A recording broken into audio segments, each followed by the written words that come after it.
Attention, Canadians. Feel disconnected from our current political system? Join the power shift to freedom movement by the Canadian People's Union and be part of a bold vision for Canada's future. It's time to shift the political power to its rightful owners, the Canadian citizens and Indigenous peoples of Canada. Dive into our history, understand the need for change, and embark on the quest for true democracy. Are you concerned about our nation's commitment to human rights and self-governance? The power shift to freedom aligns with vital treaties and international laws, enabling us to claim our rightful place as collective head of state. We advocate replacing our partocracy system with a true democracy to ensure your voice counts more than party interests. When our national collective civil and political rights are respected, your influence on policies will be direct and impactful. Join us on this noble struggle to make every Canadian and Indigenous peoples a meaningful participant in our future. People 15 years old and over can sign the Convention of Consent and unite for our rights in the Constitution. Ready to be part of this transformative movement? Visit thecpu.ca for more details. Embrace the change and shape our future.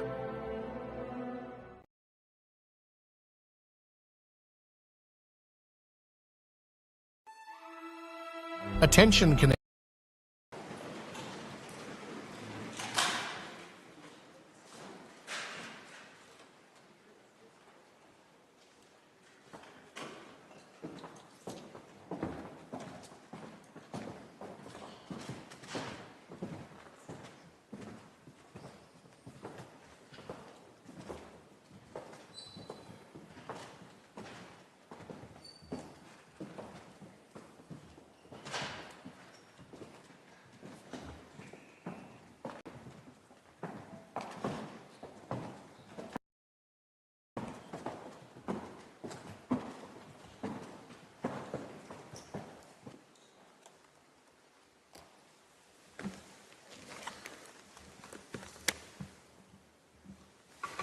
Please be seated. The sitting is open.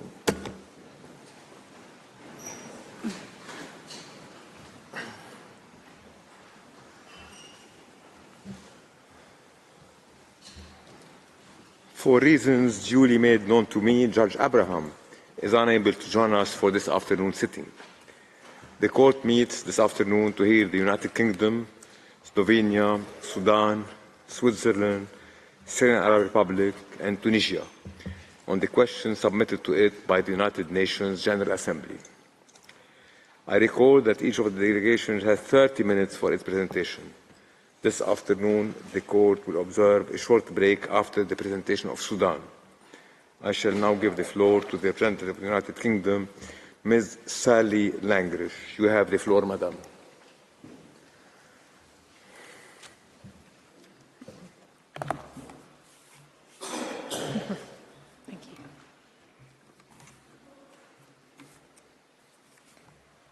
Mr. President, members of the Court, it is an honour to appear before you on behalf of the United Kingdom.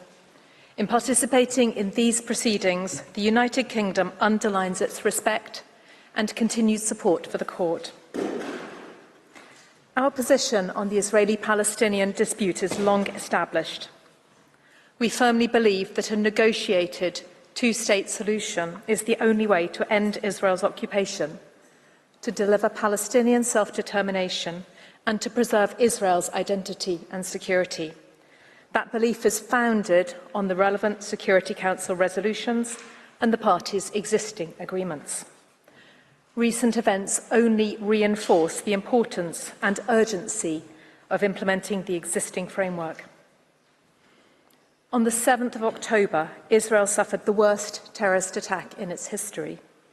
Hamas's terrorist attacks and the ensuing conflict in Gaza have resulted in tragic and large-scale loss of life and injury to civilians.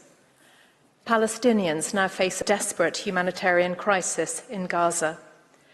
The United Kingdom wants to see an immediate suspension of the fighting in Gaza and then progress towards a sustainable and permanent ceasefire. It is essential to ensure irreversible momentum towards a two-state solution, guaranteeing security, justice and peace for both Palestinians and Israelis. The United Kingdom has only addressed matters of propriety in its written statement rather than the merits of the request. It takes the same approach in these oral submissions. In doing so, the United Kingdom should not be taken to accept any factual allegation or legal proposition advanced by other participants. Over the course of this week, we have heard certain characterisations of Israel's actions which we don't accept. We have also heard characterisations of our own conduct and the motivation for it, which we emphatically reject. We are confident that the Court will find analogies with unrelated cases to be entirely unhelpful. What matters is the case before it today. The United Kingdom confines its submissions to relevant matters of legal principle, firmly founded on the Court's own jurisprudence. We submit that the terms of the request do not allow the Court to give an opinion in a manner consistent with its judicial functions. The United Kingdom will focus today on 3 key points concerning propriety, which will be developed by Professor Saroushi. They are: first, the impact of the non-circumvention principle in this case. Second, the unsuitability of the fact-finding exercise that the Court would have to conduct to answer the request as presently framed. Third, the effect of Security Council resolutions 242 and 338. Each of these points independently provides a cogent reason for declining to answer the request. The Court will have observed that our third reason has occupied a particularly prominent place in the participants' oral submissions. Should the Court be minded to issue an opinion, then the United Kingdom would respectfully urge it to reformulate the questions to concentrate on the Security Council framework. In this scenario, the Court should focus on assisting the General Assembly in supporting urgent progress towards a negotiated solution. I will address this point in concluding the United Kingdom submissions later. But first, Mr. President, I invite you to give the floor to Professor Saroushi to address the issues of propriety. Thank you, Ms. Lengrich. I now give the floor to Professor Saroushi. You have the floor, sir. Mr. President, members of the Court, it is an honour to appear before you on behalf of the United Kingdom. I shall first address the non-circumvention principle. The Court's jurisprudence has long recognised the distinction between its advisory and contentious jurisdictions. The Court has held consistently that its advisory jurisdiction cannot be used to undermine the fundamental requirement of state consent. Further, it should not provide a form of judicial recourse for parties, nor should the Court resolve disputes between parties using its advisory jurisdiction. Instead, the Court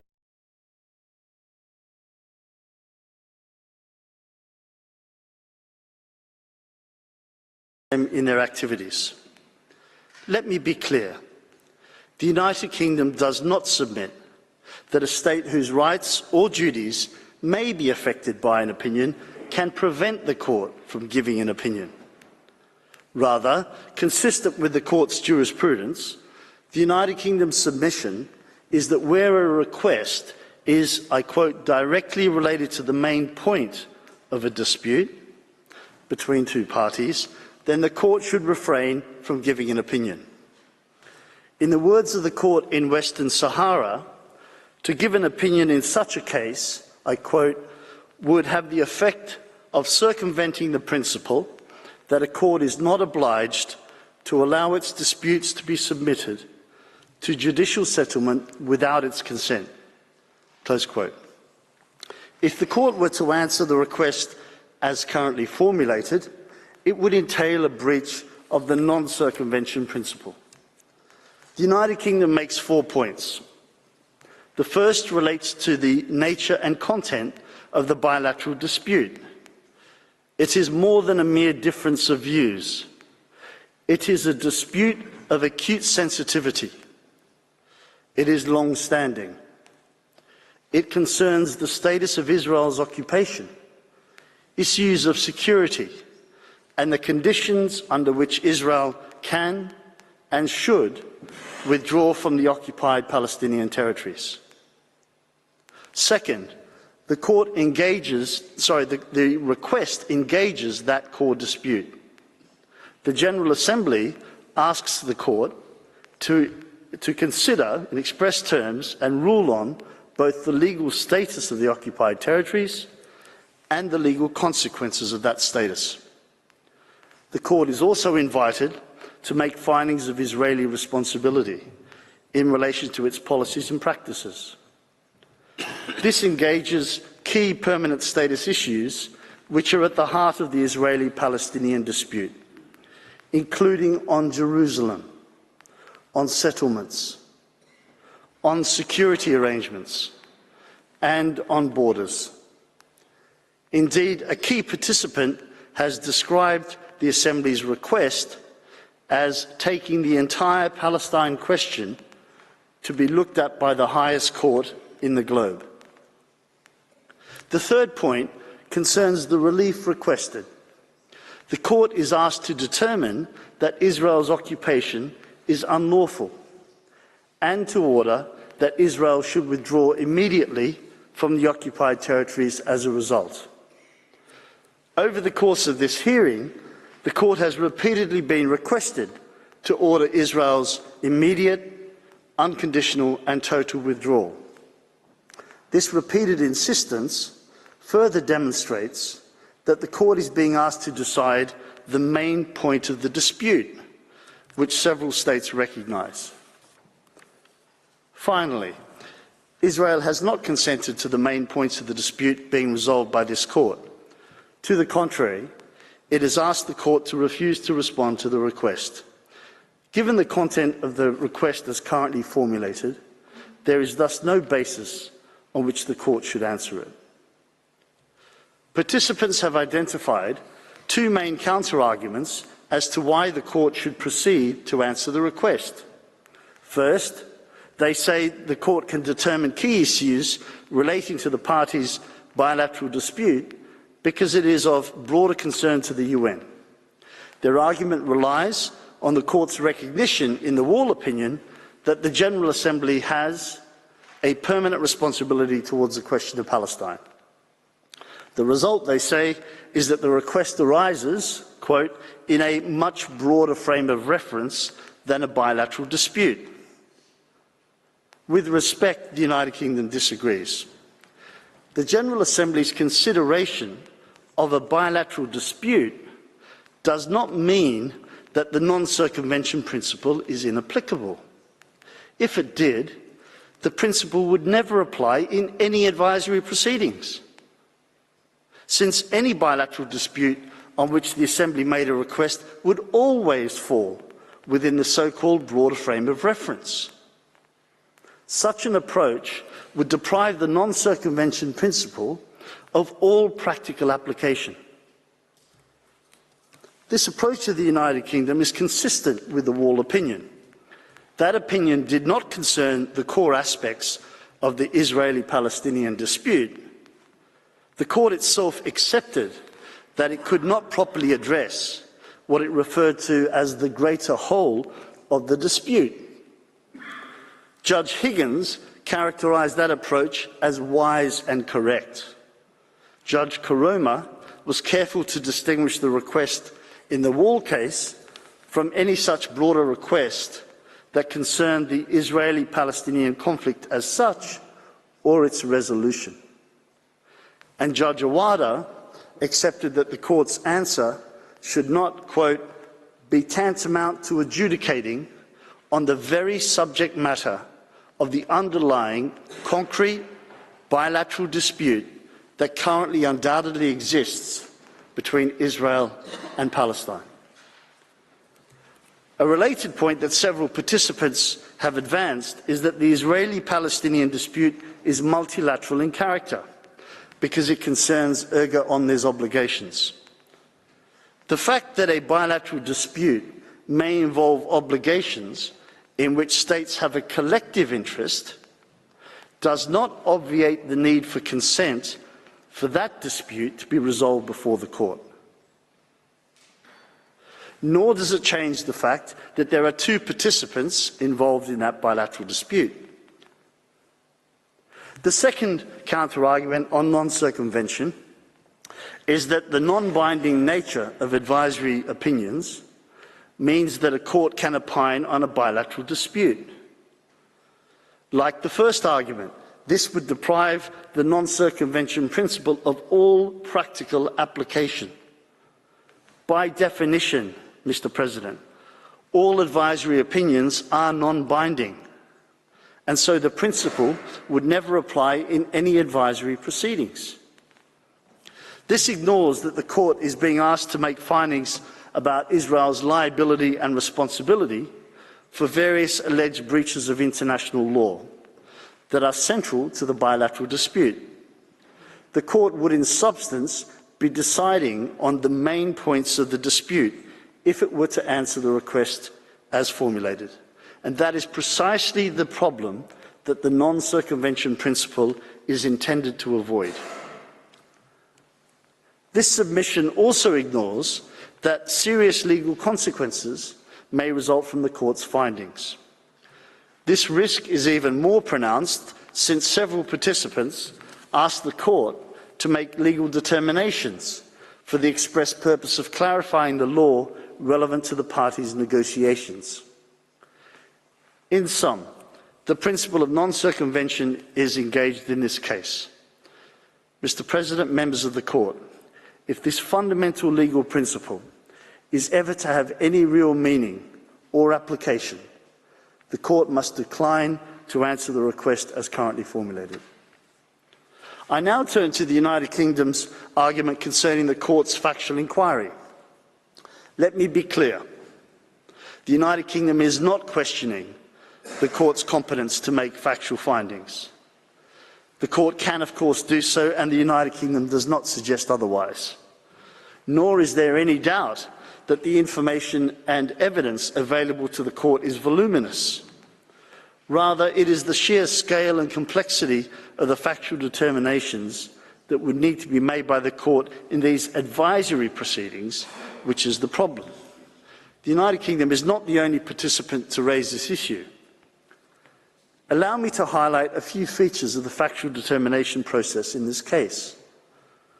The request in the present case makes no attempt to set out its factual basis. This stands in stark contrast to the Wall opinion. In that case, the request by the General Assembly was based on assumed facts described in a single report by the UN Secretary-General. As one key participant accepts, and as the court's jurisprudence reflects, this means that it is for the court, in exercising its judicial function, to independently evaluate the factual materials that have been submitted to it. In this case, the request asks the court to determine a long list of legal issues and make the necessary factual findings to support them. This is by reference to the entire factual record stretching back some 57 years and a UN dossier spanning nearly 30,000 pages. As a matter of practicality, it is unclear how the court can properly make the broad range of findings required to answer the request and consider such a volume of material, especially when exercising its advisory jurisdiction, where the court cannot fall back upon considerations of burden of proof. It is no answer to assume that the court can defer to the reports of UN bodies. The court must reach its own independent findings of fact. We emphasise that several states, including the United Kingdom, have expressed reservations about these UN reports. The court's task is further complicated by a factual landscape that's rapidly shifting in the context of an ongoing and active conflict. This creates the serious risk that the court may draw legal conclusions on an incorrect factual basis. The problem is further heightened by the gravity of the accusations levelled against Israel, where it is not a party and where the proceedings have been expedited. As this court has long recognised, quote, claims against the state involving charges of exceptional gravity must be proved by evidence that is fully conclusive. In sum, the United Kingdom submits that there is a serious risk that the court may undermine its judicial function by giving an advisory opinion in such a context.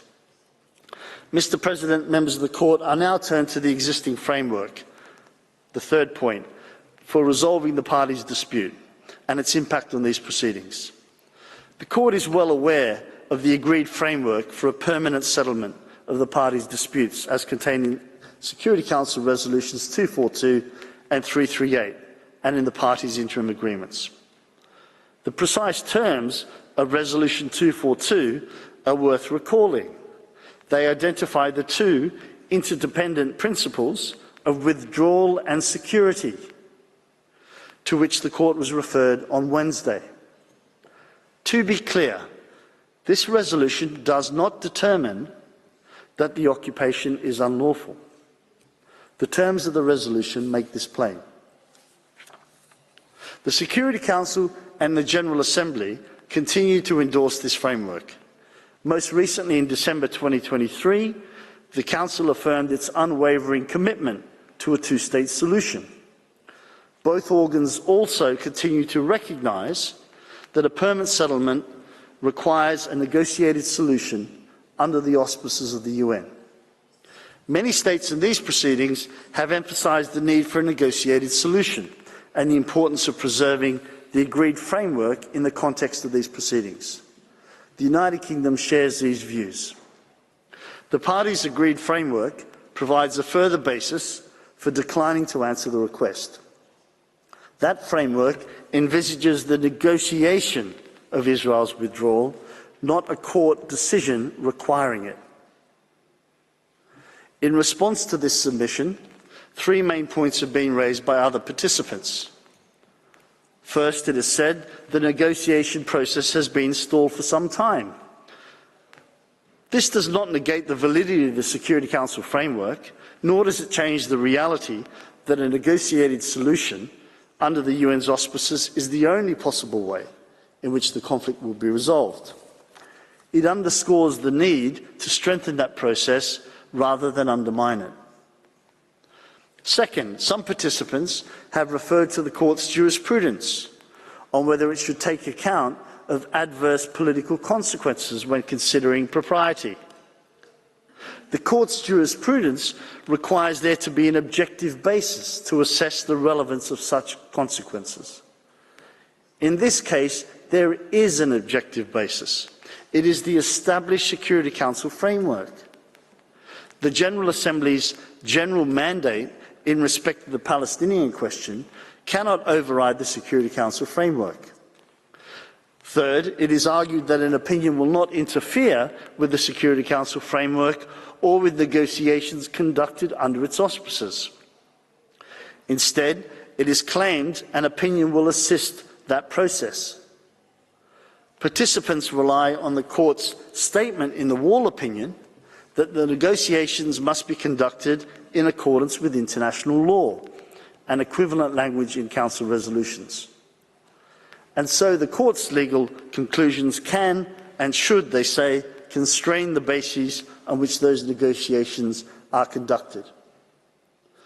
With respect, Mr. President, this argument is flawed. It would undermine the very premise of the Council's framework if the court were to address the status of the occupation and require Israel's withdrawal. As I observed earlier, that framework inextricably links withdrawal with security and applies on a reciprocal basis. An unconditional order directed at only one party contradicts that fundamental requirement. It also undermines the additional premise that Israeli withdrawal will be achieved by negotiation rather than by court opinion. Furthermore, an opinion addressing the parties' obligations would prejudice their negotiating positions and thus contravene the court's injunction in the interpretation of peace treaties and the Western Sahara advisory opinions. that, I quote, "the legal position of the parties to a dispute cannot be in any way compromised by the answers that the court may give to the questions put to it." For these reasons, the United Kingdom respectfully requests the court to decline the request as presently formulated. Mr. President, I now invite you, please, to give the floor back to Ms. Langrish. I thank Professor Saroushi. I now give the floor back to Mrs. Langrish. You have the floor, Madam. Thank you, Mr. President, members of the court. So Professor Saroushi has explained why the court should decline to answer the request. But if the court is nonetheless minded to provide an opinion, the United Kingdom proposes an alternative course, which seeks to respect the existing framework and ensure the parties' compliance with it. We foreshadowed this approach in our written statement. It is firmly rooted in the court's jurisprudence. Let me start by recalling the court's recognition in the Wall opinion that the resolution of the dispute requires the implementation of Security Council resolutions, in particular resolutions 242 and 338. This, in turn, requires a negotiated solution to the outstanding problems and the establishment of a Palestinian state existing side by side with Israel. Judge Higgins was even more prescriptive. She rightly observed that the resolutions embody key underlying requirements for the resolution of the Israeli-Palestinian dispute, namely that Israel is entitled to exist, to be recognised, and to security, and the Palestinian people are entitled to their territory, to exercise self-determination and to have their own state. Judge Higgins further recalled that Resolution 1515 of 2003 envisages that these long-standing obligations are to be secured both generally and as to their detail by negotiation. Her view was that the court, and I quote, should have used the latitude available to it in an advisory opinion. And she reminded both parties not only of their substantive obligations under international law, but also of the procedural obligation to move forward simultaneously. The United Kingdom's position on the principles for the implementation of Resolutions 242 and 338 has long been clear. First, there must be an agreement on the borders of the two states based on the June 1967 lines with equivalent land swaps between the parties. Second, security arrangements for the Palestinians must respect their sovereignty, and for Israel they must protect its security. Third, a just, fair, agreed and realistic solution to the refugee question must be put in place. And fourth, the aspirations of both parties for Jerusalem must be fulfilled through negotiations on the status of Jerusalem as the future capital of both states. The United Kingdom agrees with those states that urge the court not to cause prejudice to the existing Security Council framework or to decide any aspect of the parties' bilateral dispute.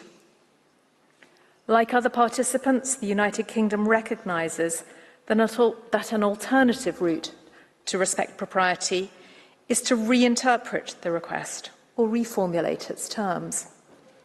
There is no question that the court has the power to proceed in this way. It has often been required to interpret or even reformulate the questions put. As Judge Tomka has acknowledged, the court can avoid intruding on a bilateral dispute by narrowing the scope of its answer.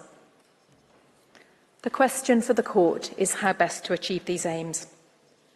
We propose that the court's opinion should focus on endorsing the continued application of the agreed framework with a view to ensuring its urgent implementation. An answer of this kind would respect the three propriety limitations that we have identified. It would also assist the General Assembly to discharge its mandate on the Palestinian question, which many participants have emphasised is the object of this request. More specifically, the United Kingdom, in this alternative submission, respectfully invites the court to do the following. to endorse the continued application of the Security Council framework to both parties and the need for its urgent implementation at the earliest possible opportunity, to recall both parties' obligations to respect the terms of the Council's framework, to recall both parties' agreement not to aggravate their dispute by taking any step to change the status or integrity of the occupied territories until a negotiated solution is agreed. And lastly, to reaffirm the parties' obligations in their interim agreements that they negotiate on permanent status issues. In this way, the Court could assist the General Assembly in achieving its stated objective, which is to support urgent progress towards a negotiated solution within the Security Council framework. The United Kingdom reiterates that a negotiated two-state solution is the only way in which the Israeli-Palestinian conflict will be resolved. Mr. President, honourable members of the Court, thank you for your attention. That concludes the United Kingdom's submissions. I thank the delegation of the United Kingdom for its presentation. I invite the next participating delegation, Slovenia, to address the Court, and I call Mr. Helmut Hartmann to the podium.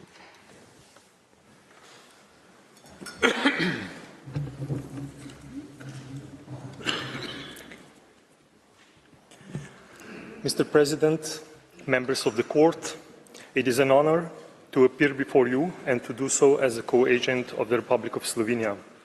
In the name of the Republic, I wish to extend our congratulations to new members of the Court and to you, Mr. President and Madam Vice President, for your elections.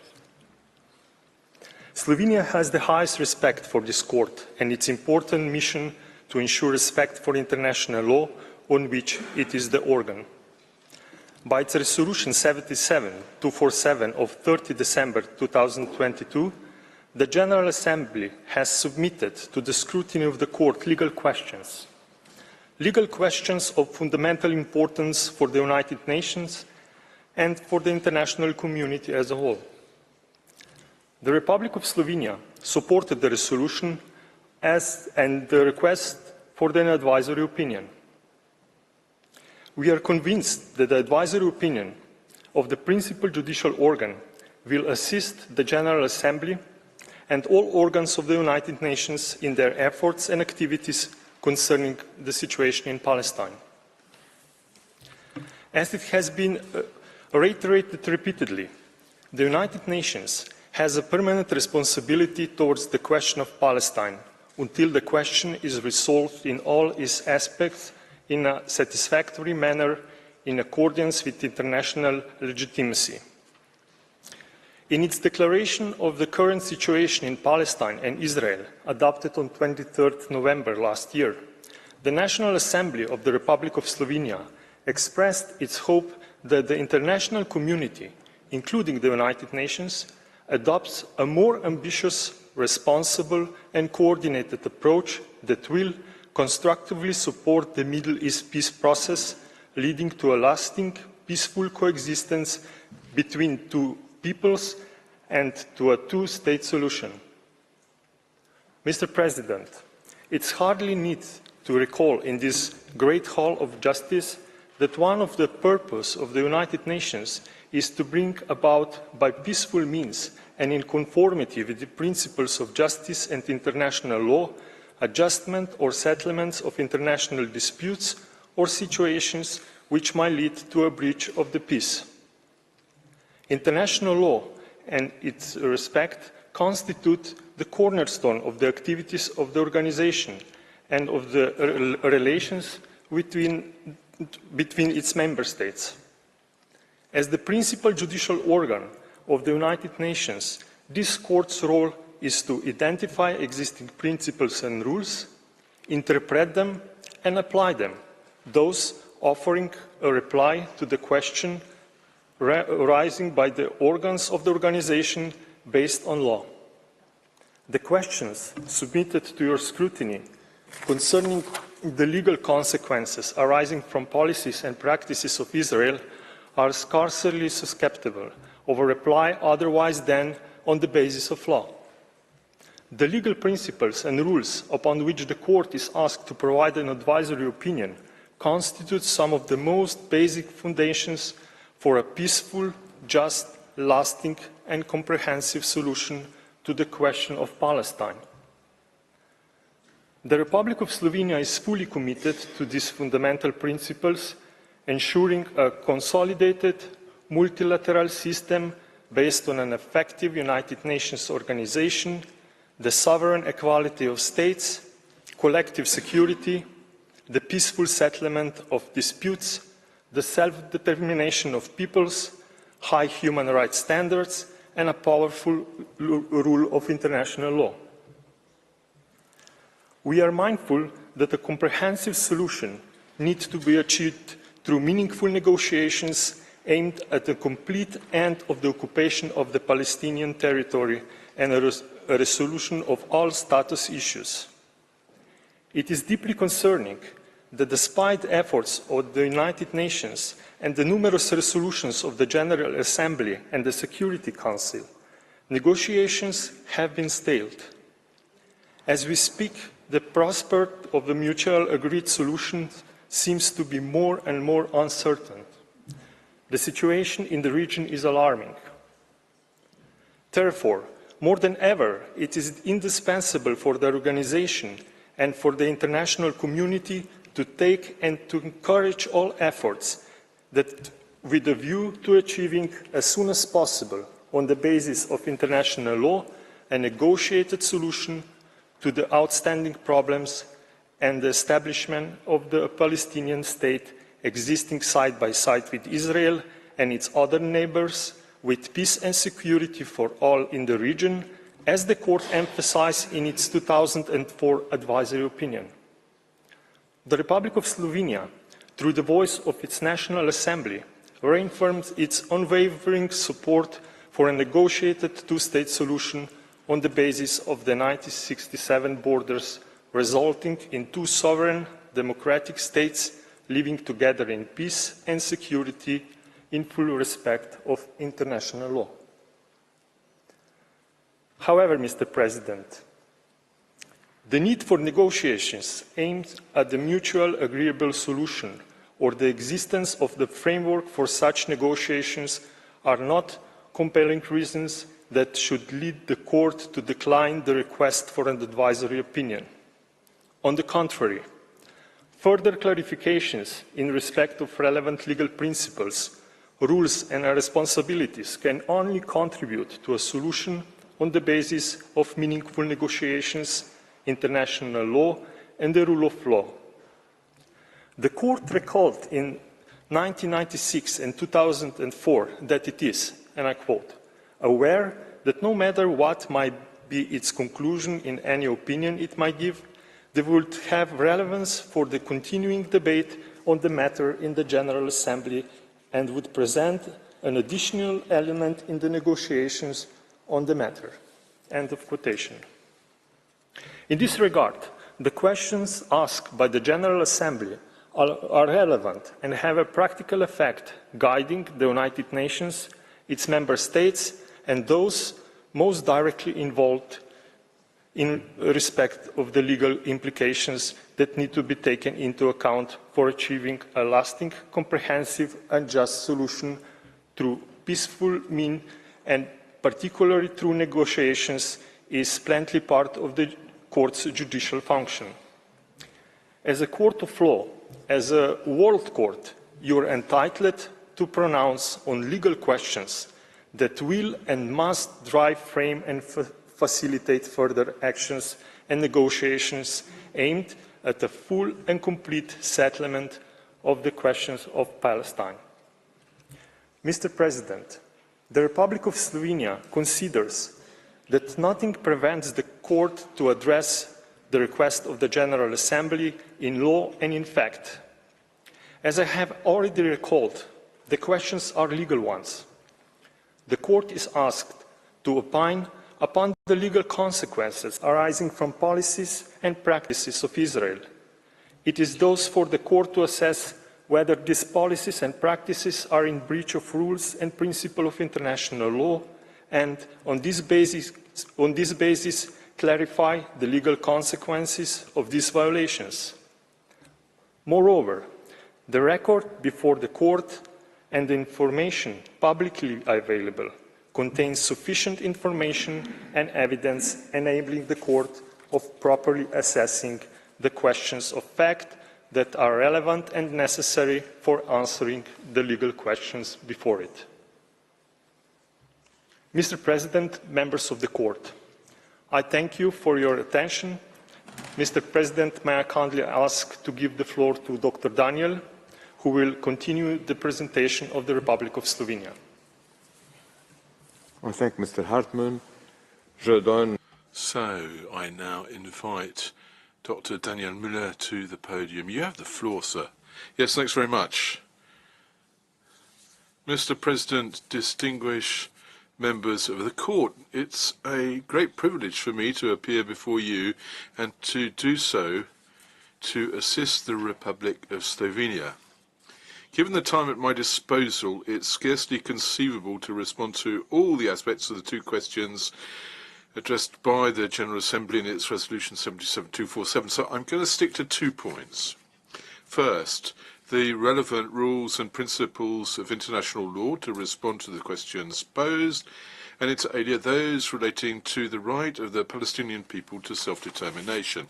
Then, secondly, I'll look at the legal consequences arising from the violations of these rules and principles of international law, inter alia for Israel, but perhaps all for all the other states and for the United Nations. I'll do with the points seriatim.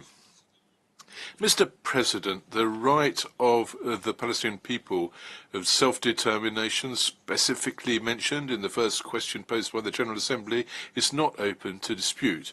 Your court has already underscored in your advisory opinion of 2004 that the existence of a Palestinian people is no longer an issue, and that among the legitimate rights of the Palestinian people is that of self-determination.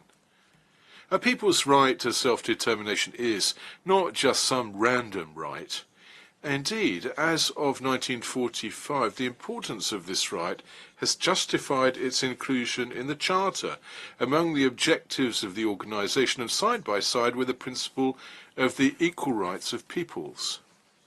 The General Assembly subsequently confirmed in 1960 that, I quote, all peoples have the right to self-determination and that the subjection of peoples to alien subjugation, domination and exploitation constitutes a denial of fundamental human rights, is contrary to the Charter of the United Nations, and is an impediment to the promotion of world peace and cooperation. The two covenants that Israel signed as of 1966 and to which it's a party since 1992 also reaffirm that all peoples have the right of self-determination and thus may freely determine their political status and freely pursue their economic, social and cultural development.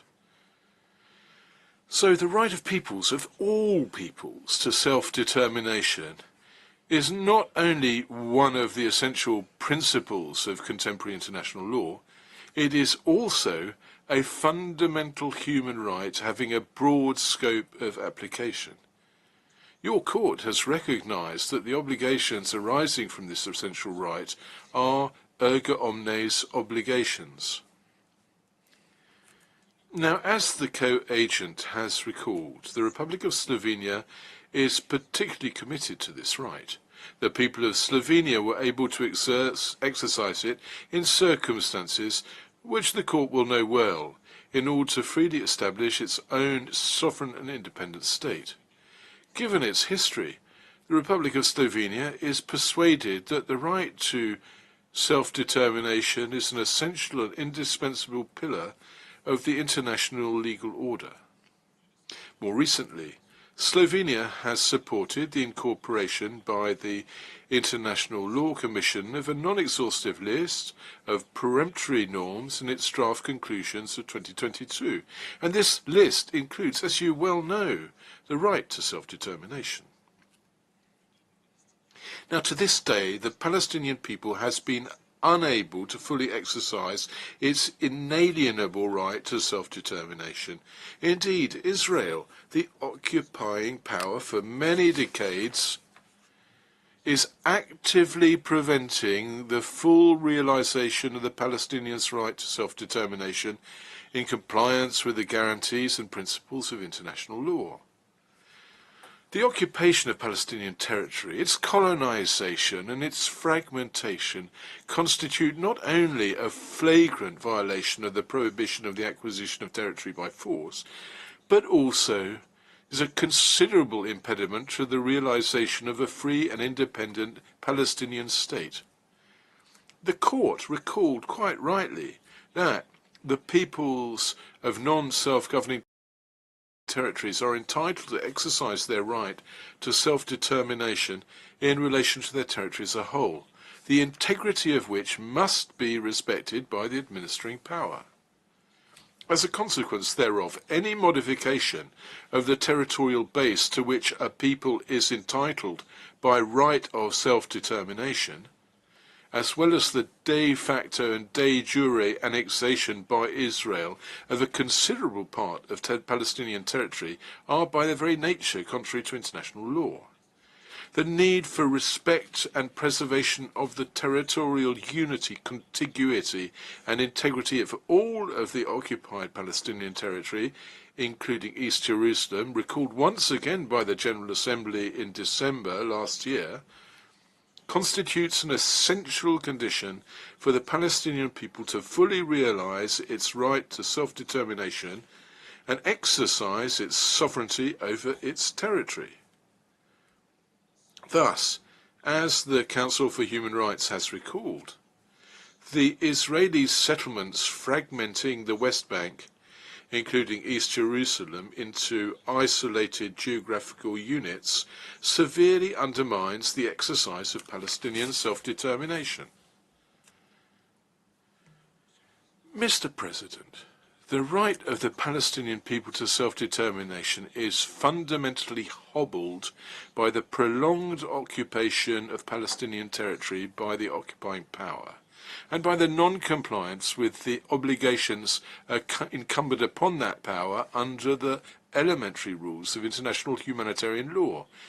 Palestinian territory remains under occupation within the meaning of international humanitarian law.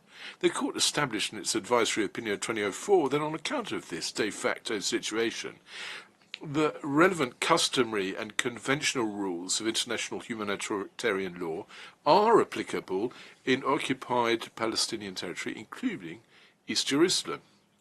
So, international occupation law is based on the idea that occupation may only be a temporary and provisional situation.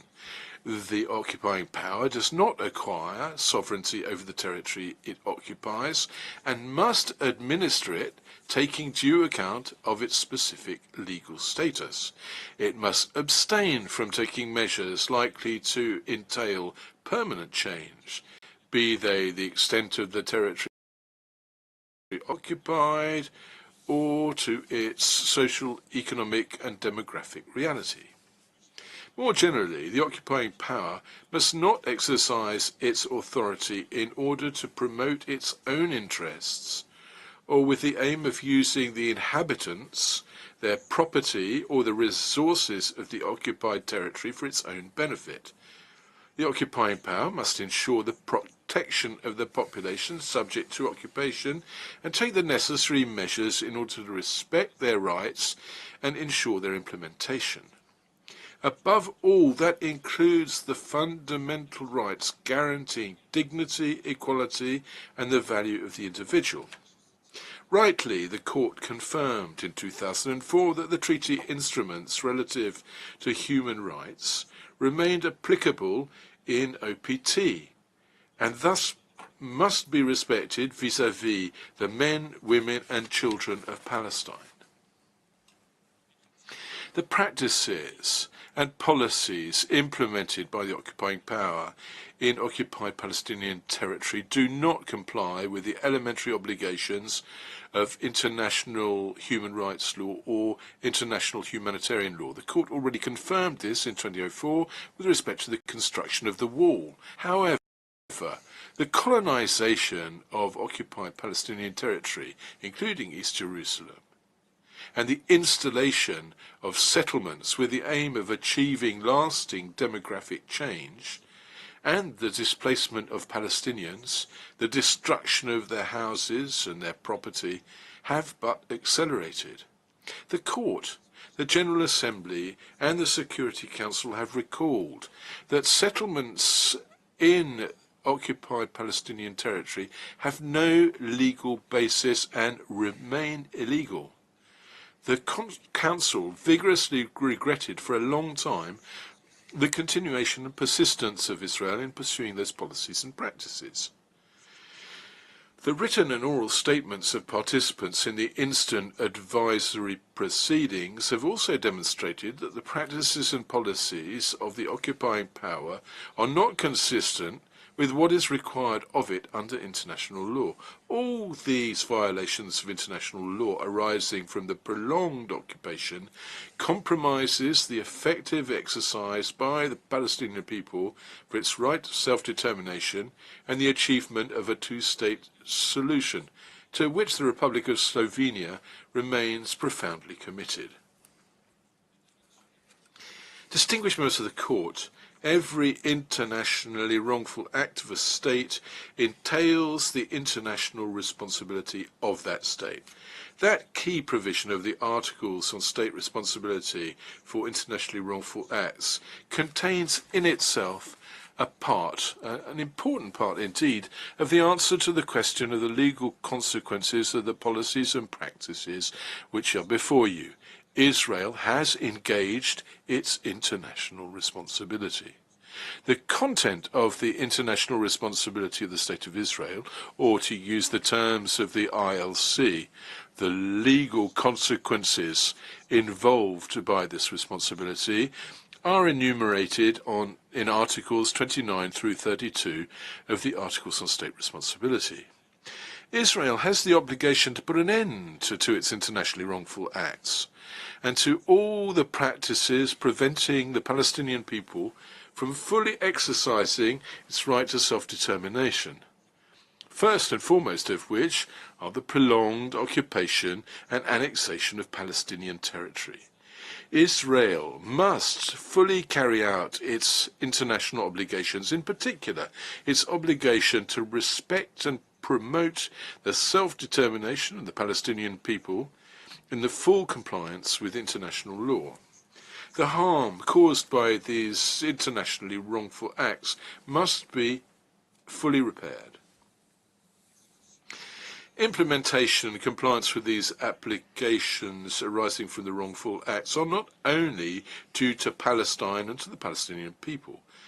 On account of the erga omnes nature of the rules and obligations breached, which rules are due to the international community as a whole, any state, without distinction, is entitled to invoke Israel's responsibility. Any state can require the cessation of violations and compliance with the obligations in question. Any state is entitled to require the implementation of the obligation of reparation in the interest of the Palestinian people and the state of Palestine. As the Court recalled in the Barcelona Traction case, in view of the importance of the rights involved, all states can be held to have a legal interest in their protection. Mr. President, as far as states other than Israel are concerned, and doubtless the United Nations too as an international organization, this isn't merely about summoning Israel to cease its wrongful acts. States do not only have a legally protected interest that Israel respects the right of the Palestinian people to self-determination. All states also have the duty, and the duty is to promote, through joint and separate action, realization of the principle of equal rights and self-determination of peoples in accordance with the provisions of the Charter, and to render assistance to the United Nations in carrying out the responsibilities entrusted to it by the Charter regarding the implementation of the principle. And that is rehearsing, you will have noted, the terms of Resolution 2625 of the General Assembly. In the same fashion, under the terms of Article 1, which is shared in all the 4 Geneva Conventions, the contracting states not only committed to respect the obligations arising from these treaties, but also to ensure respect of these obligations in all circumstances. The practices and policies impeding the realization of the right to self-determination of the Palestinian people cannot exempt the other states and the United Nations from these obligations.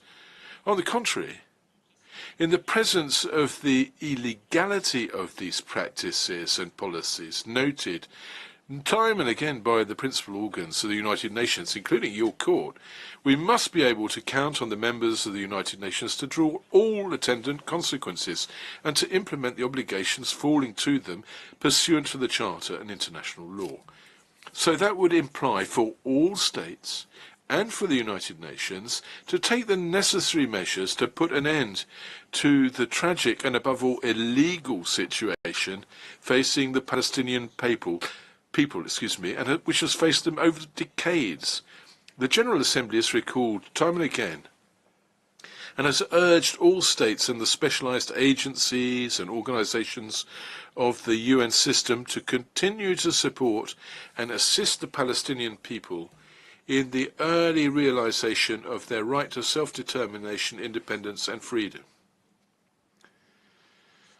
Furthermore, on account of the nature of the obligations in issue and their importance, states are not only held to cooperate to bring an end through lawful means these serious breaches, they are also under the obligation to not recognize the situation created by these breaches and must abstain from rendering any aid or assistance in maintaining this situation.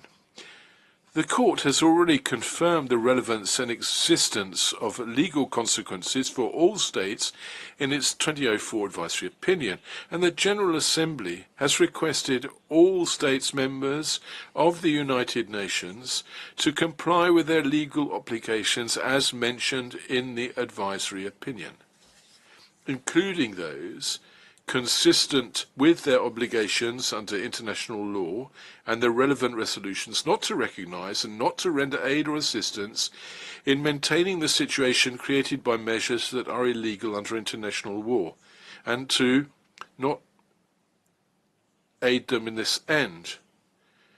In order to comply with these obligations, all states must inter alia distinguish in their relevant dealings between the territory of the State of Israel and the territories occupied since 1967.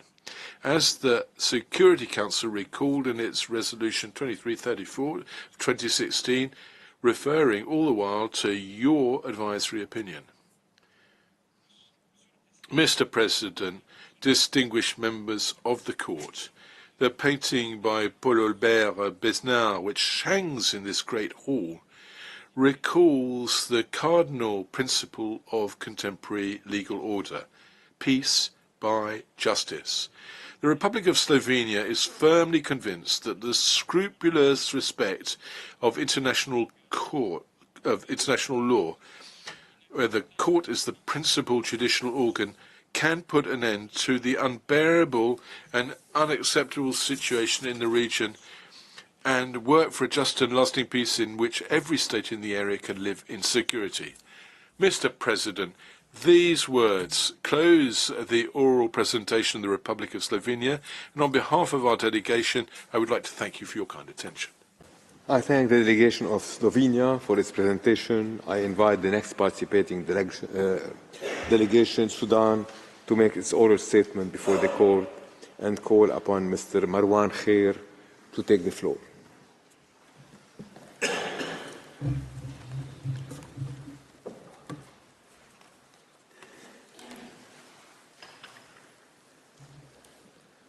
Mr. President,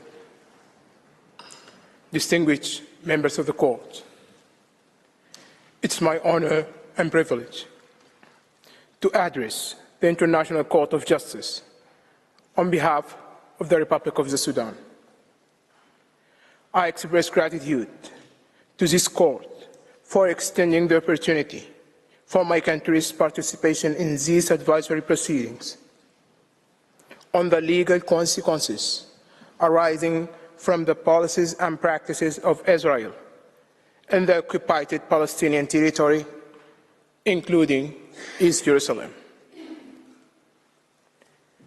The Sudan is present here today, owing to the profound significance of these proceedings in the context of realizing the inalienable right of the Palestinian people to self-determination.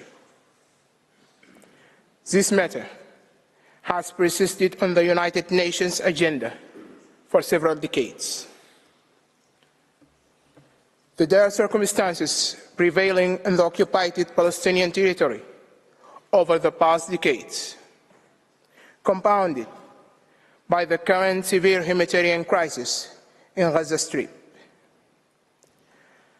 underscore the profound jeopardy facing the fundamental rights of all people in the Middle East, particularly the Palestinians. Therefore, these oral proceedings assume critical importance in persuading the Court to exercise its jurisdiction and accept this request for an advisory opinion. The Sudan contains that such a stand by the principal judicial organ of the United Nations would convey a definitive message to both Israel and Palestine, urging them to redouble their efforts in achieving peace and security for the mutual benefit for their peoples. Moreover, the Sudan maintained the perspective that, in giving this advisory opinion, the Court would assume a crucial role in fostering justice, peace, and security, not only in Israel and Palestine, but also in the Middle East and beyond. Mr. President, in accordance with the rules of court, we will address the statement specifically to the issue that, from the perspective of the Sudan, remains a point of contention among the participants in these proceedings, whether or not the Court should give the requested advisory opinion. The statement will be as succinct as possible within the limits of what is necessary for adequate presentation of the Sudan's contention at this hearing. Mr. President, I respectfully invite you to give the floor to Professor Raimondo, who will proceed with the delivery of this oral statement. Thank you, Mr. President. Thank you, members of the Court. I thank Mr. Khair. I now give the floor to Mr. Fabian Raimondo. You have the floor, sir.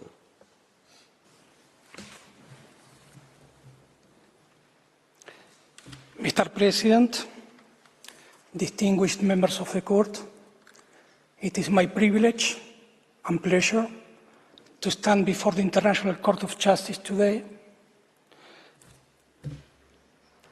to address the issues of jurisdiction and admissibility of this request for an advisory opinion. The articulation of objections to the admissibility of a request for an advisory opinion from the General Assembly is not an uncommon occurrence in proceedings before this Court. Nevertheless, the Court has consistently dismissed such objections.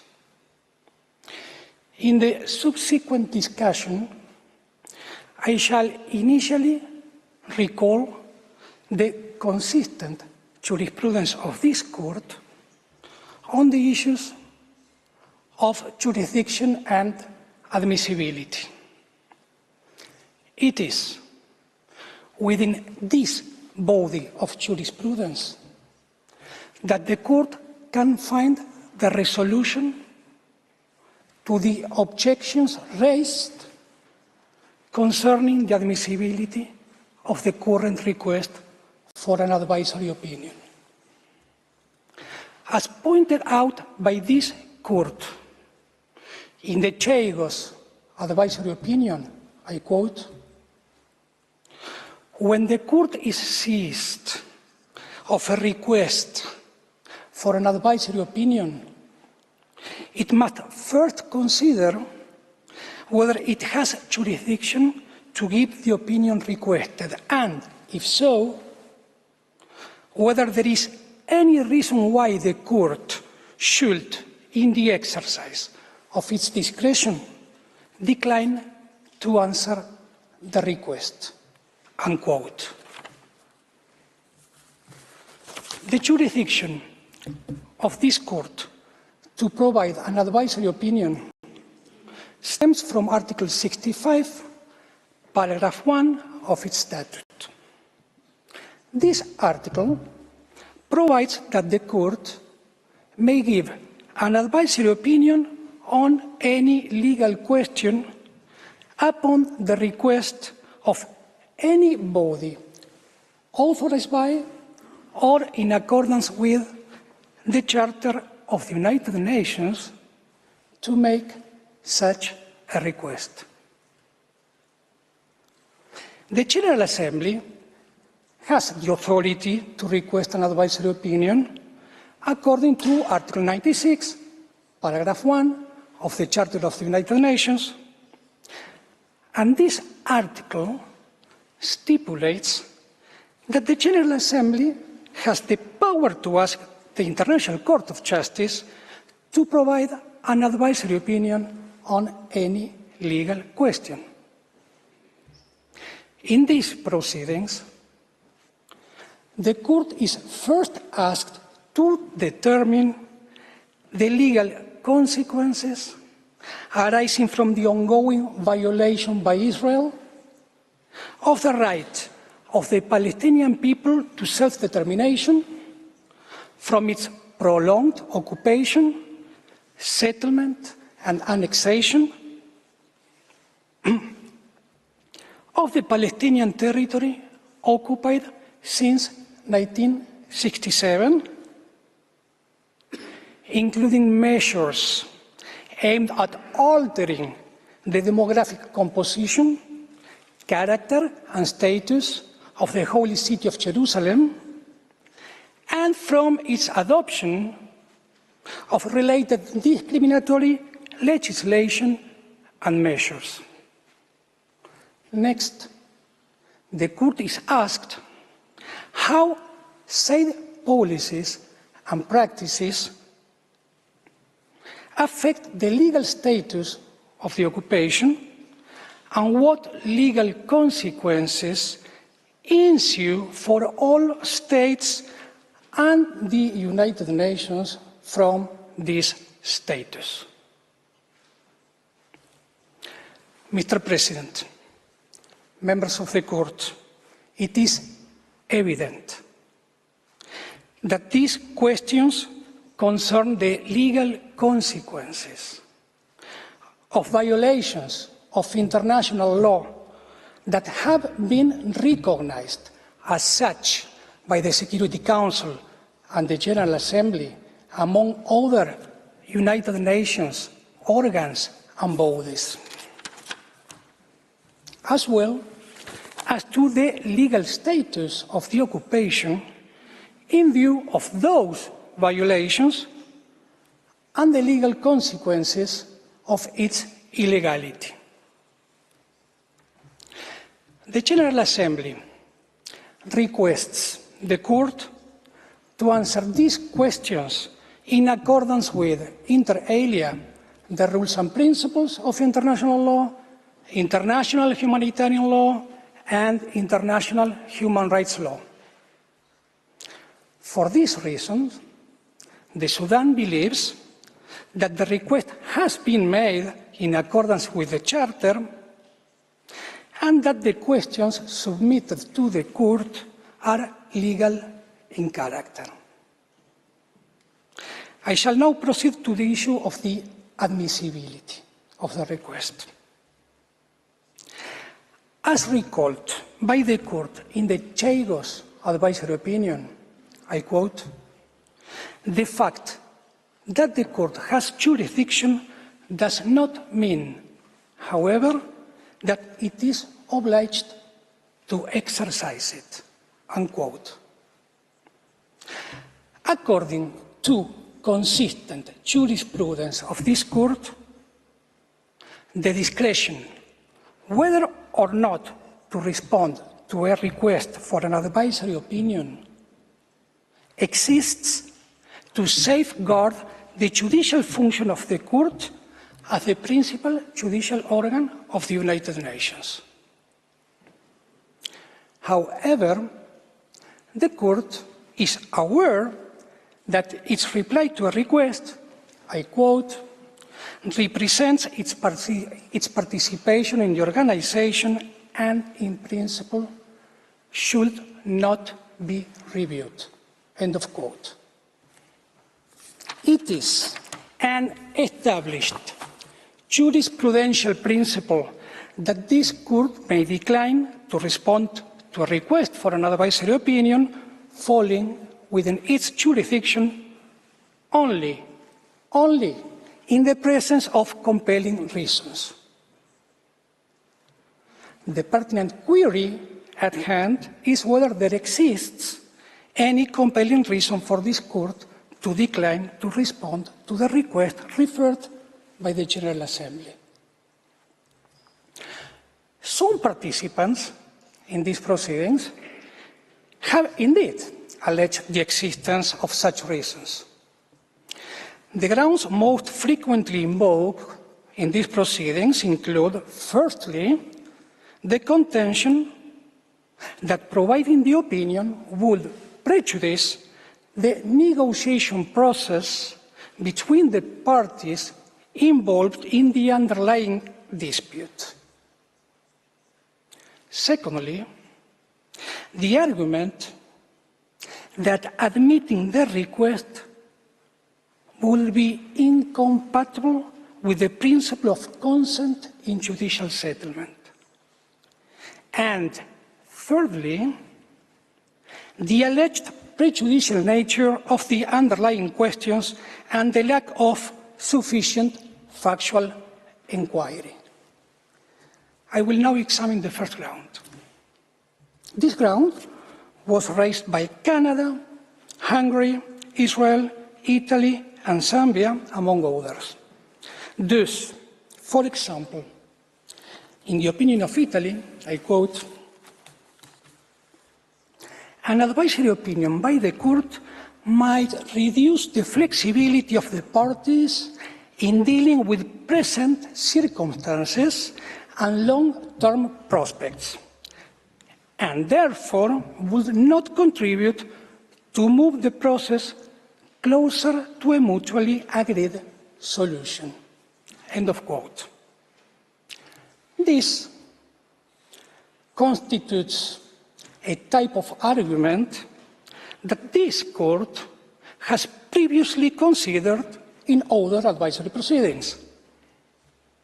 For example, in the nuclear weapons advisory opinion, the court noted that concerns were raised about the potential negative impact of its response on disarmament negotiations. The court acknowledged that regardless of its conclusions, they would introduce an additional aspect to the negotiations.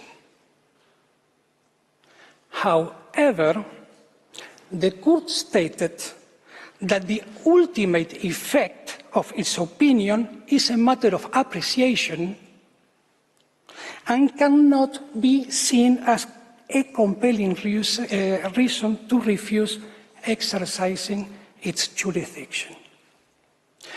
This jurisprudential principle was confirmed by this court in the advisory opinion on the wall. There is an additional, pivotal aspect to address in this context. The two questions central to the ongoing advisory proceedings pertain to the existing conditions in the occupied Palestinian territory. The court is not tasked with determining the content of a final settlement or the precise boundaries of the Palestinian state. Essentially, the request seeks the court to provide an authoritative legal opinion on the current legal ramifications of the practices and policies of Israel referred to in the request. The advisory opinion is expected to bear relevance to extant queries regarding legal status and its associated consequences. Such clarification holds the potential to significantly contribute to establishing the groundwork for a prospective negotiated resolution of the underlying conflict, rather than to endanger the established framework for negotiations that have been suspended for several years now. Hence, the Sudan believes that this does not constitute a compelling reason to decline responding to the request. I shall now address the second ground, the contention that the opinion would circumvent the principle of consent in judicial settlement. This ground was raised by Canada, Fiji, Hungary, Israel, and the United Kingdom, among other participants. For example, Canada objects that, I quote, "It is Canada's understanding that Israel, which has a direct interest in this case, has not provided consent for the ICJ to desist of this matter." End of quote. It is well-established jurisprudence of this court that the lack of consent to the court's contentious jurisdiction by interested states does not impact the court's jurisdiction to render an advisory opinion.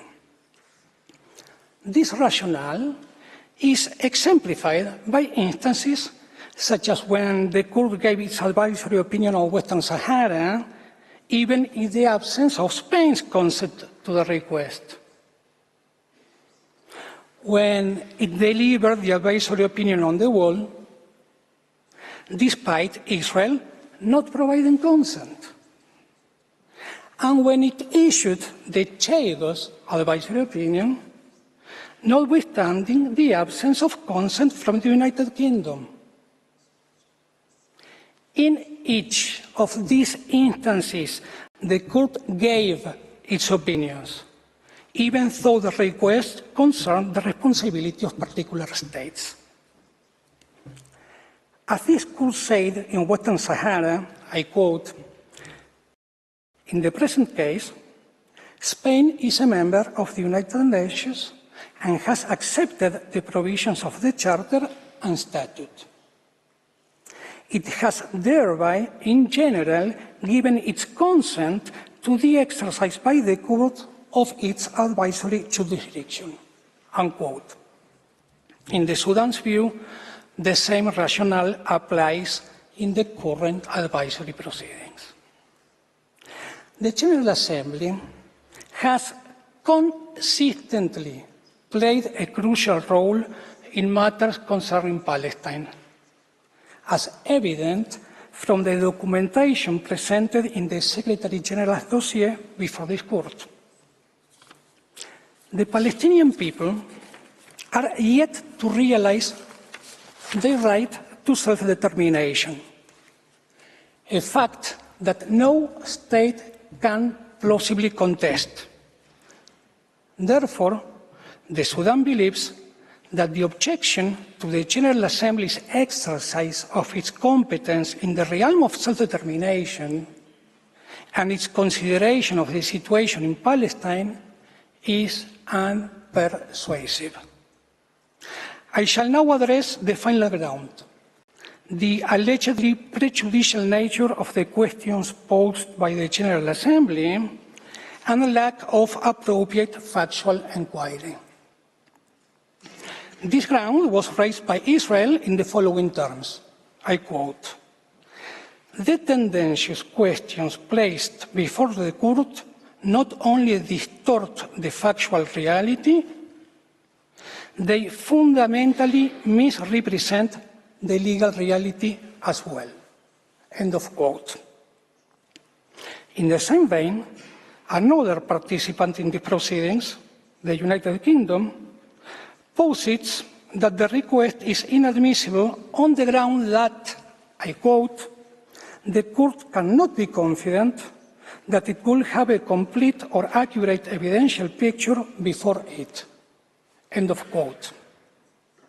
Further, in this regard, the United Kingdom contends that, I quote again, "insofar as Israel does not participate in the advisory proceedings by furnishing evidence relevant to the request, the court will lack material explaining the Israeli side of the picture."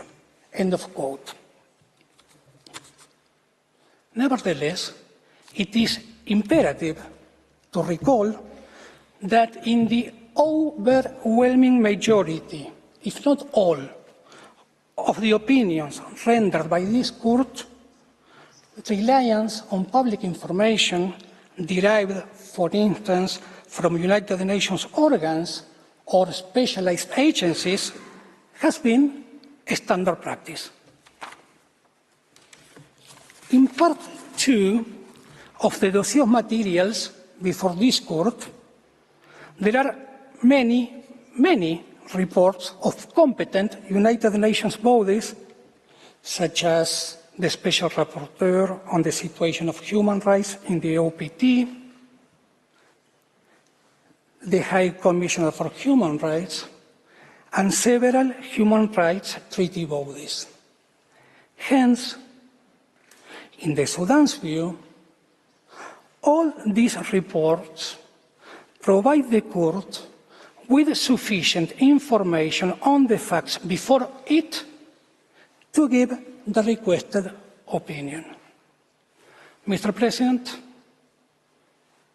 members of the court, I express my gratitude for your attentive consideration, and I respectfully invite you to request Mr. Hague to deliver the concluding remarks of the oral statement on behalf of the Sudan. I thank Mr. Raimondo. I now give the floor back to Mr. Hague. You have the floor, sir.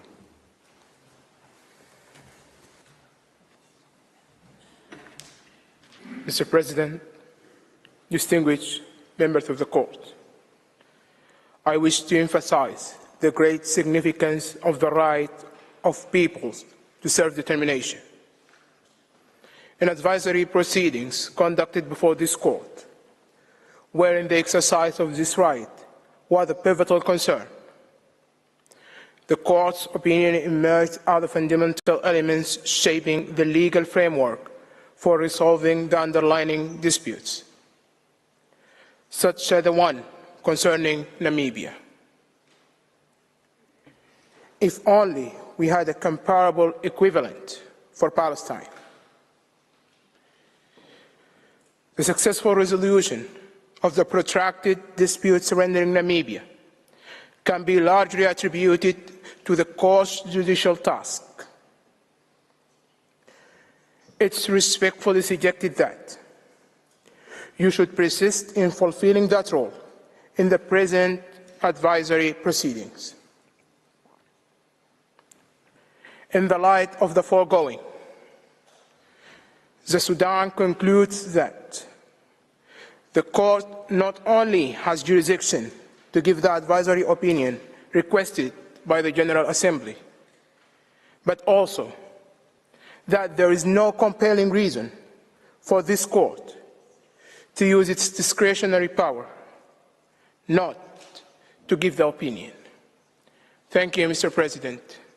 Thank you, members of the court. I thank the delegation of Sudan for its presentation. Before I invite the next delegation to make its oral statement, the court will observe a break for 10 minutes. The sitting is suspended.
Please be seated. The sitting is open.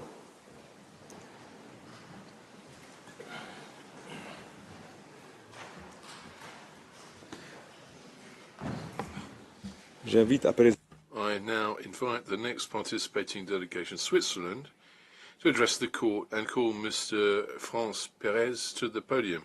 Sir, you have the floor. Mr. President, distinguished members of the court, it's an honor for me to appear before you on behalf of the Swiss Confederation.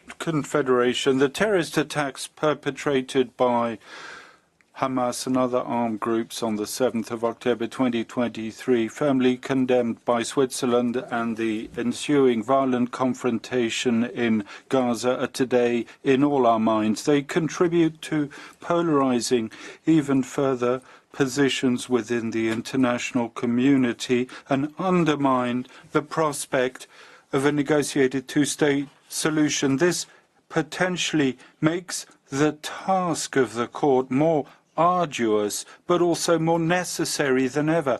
Our presentation will not concentrate on the terrible events of 7th of October and the situation that flows from it, but on the legal questions as posed to the court on 30th December 2022, which relate to the status of prolonged occupation. Israel has legitimate security concerns, but also the obligation to comply with international law.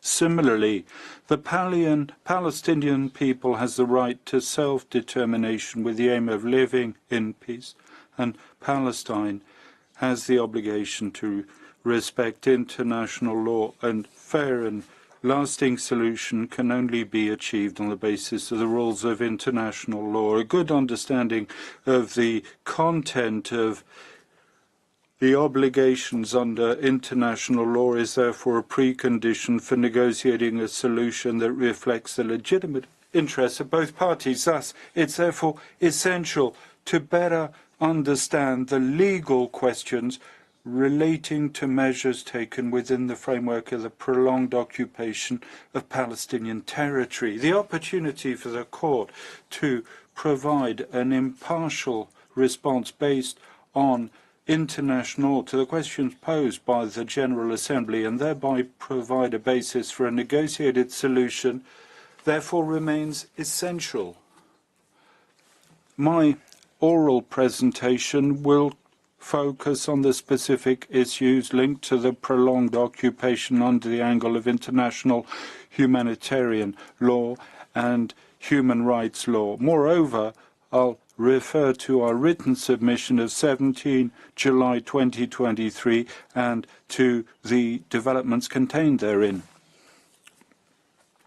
The law of the occupier and the legality of occupation are two distinct questions. The law of occupation applies independently of the question of the legality of occupation. Occupation is a situation that is governed by international humanitarian and human rights law, whereas the legality of it is governed by the UN Charter. The potentially illegal character of an occupation must not call into question the fundamental separation between jus ad bellum and jus in bello.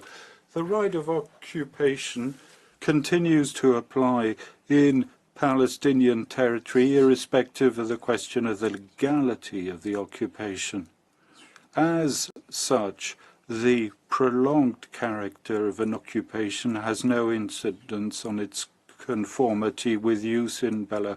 No provision of humanitarian law prohibits prolonged occupation. What's more, prolonged occupation remains governed by humanitarian law, supplemented by human rights law, irrespective of a de facto possible annexation. Nevertheless, occupation is understood as a temporary situation. Occupation that is prolonged may lead to a tension between, on the one hand, the obligation for the occupier to maintain the status quo ante, on the other hand, to ensure the well-being of the occupied population. It is this tension and its legal consequences that I'd like to deepen within the framework of this oral submission. To do this, I'll begin by generally addressing the prolonged occupation and the challenges it poses from the standpoint of humanitarian and human rights law. Next, I'll analyze three concrete areas illustrating this tension: the need to interpret and apply contemporary international law in an evolving and systemic manner to ensure protection and well-being of the population. The concrete areas addressed are firstly the legislative administrative competences of the territory, secondly access to items that are indispensable to the survival of the population and protecting dignified life, and lastly, use of force in occupied territory. Allow me, first of all, to address the legal challenges posed by prolonged occupation. The rules of the law of occupation were not developed to regulate situation of occupations lasting several decades. They're based on four fundamental principles that underscore the necessary temporary nature of occupation and to establish a balance between military and humanitarian necessity. Firstly, the occupier doesn't acquire sovereignty over the territory he occupies. Unilateral measures calling into question the territorial status quo are therefore never admissible. A modification of the status of occupied territories can only be envisaged within the framework of a negotiated solution. Secondly, the occupier must maintain the status quo ante and not take measures that might lead to permanent changes, in particular from the social, economic and demographic standpoint. Thirdly, the occupier must maintain security and public order in the occupied territory and administer it in order to ensure the protection and well-being of protected persons. Fourthly, the occupier must not exercise his authority for the purposes of serving his own interests, that of his territory or his population. Within the framework of a prolonged occupation, tensions might indeed appear between these four principles. For example, the well-being of the civilian population might necessitate changes to the status quo. In this context, there's a need to distinguish clearly unlawful situations that undermine the status quo, such as, for example, settlements, from those where the status quo would in fact be maintained to the detriment of the population of the occupied territory.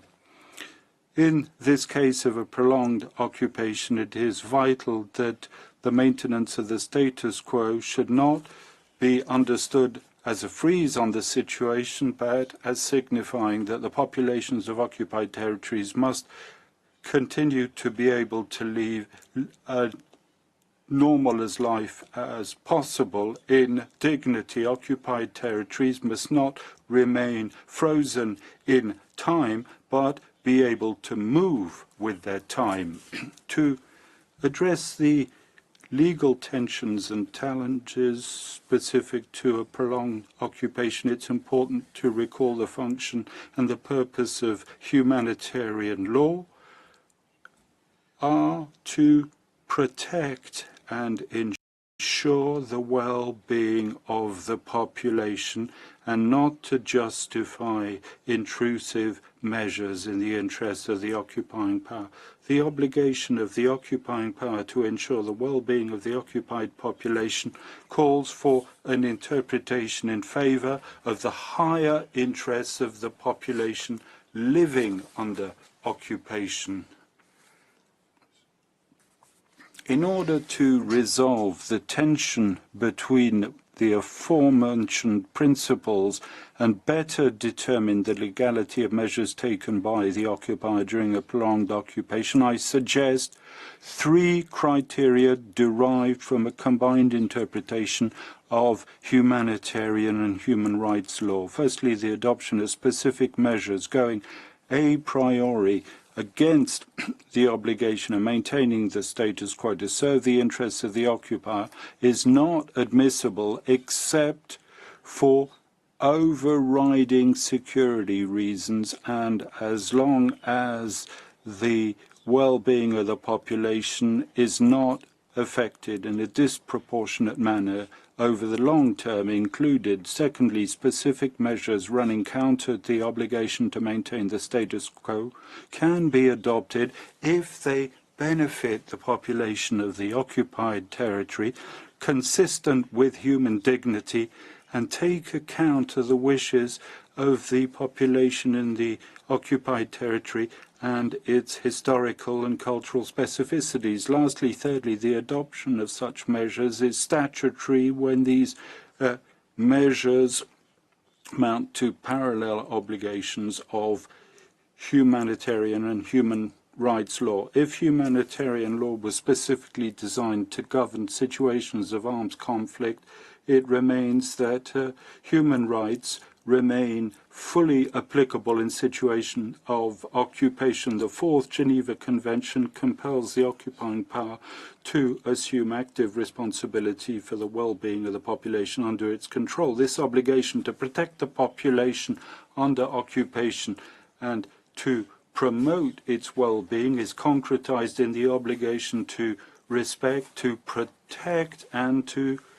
fulfill the human rights of the occupied population. The characterization under humanitarian law of lex specialis must therefore not be construed as meaning that this law overrides human rights. In principle, there's no direct contradiction between the obligations arising out of humanitarian law and human rights law. On the contrary, humanitarian and human rights law are mutually reinforcing. Thus, Article 27 of the Fourth Geneva Convention requires that the fundamental rights of protected persons be respected in all circumstances. It proclaims the respect of the human person and the inalienable right of its fundamental rights. In the event of prolonged occupation, the relevance of human rights is all the more significant.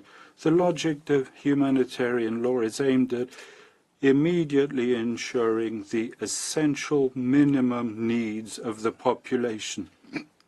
This must be supplemented by the need of ensuring over the long term a dignified life. Thus, the balance between humanitarian and human rights law fluctuate with the prolonged character of an occupation. The longer the occupation is prolonged, the more the respect for and guarantee of human rights are important. To close this part, I'd like to stress that all actors exercising de facto control are also bearers of obligations at Israel's side. The practice of UN organs recognizes that, at minimum, an armed non-state actor exercising the governmental type functions or controls, in fact, a territorial population must uphold and protect the human rights of the inhabitants.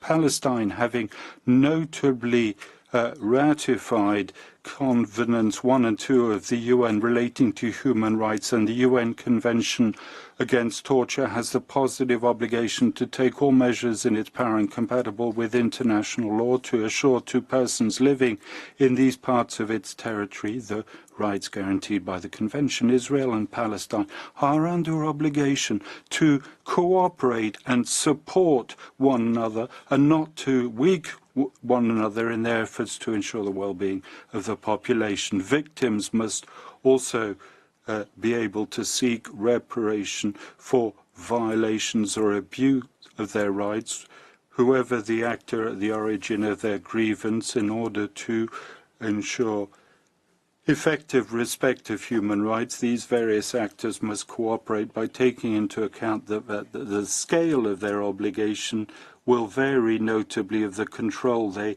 exercise and the resources available to them. I come now to the concrete areas, starting with that of legislative and administrative competences of the territory. By virtue of the principle of maintaining the status quo, the occupier cannot take measures bringing about permanent changes, in particular the social, economic and demographic standpoint. The occupier must restore and ensure, as far as possible, public order and safety while respecting, unless absolutely prevented, the laws in force in the country. However, by virtue of Article 64, paragraph 2 of the Fourth Geneva Convention, we can deduce that the occupier might introduce new laws if these are indispensable to ensure A, the security of the occupier, B, order of public life, and thirdly, respect for humanitarian law.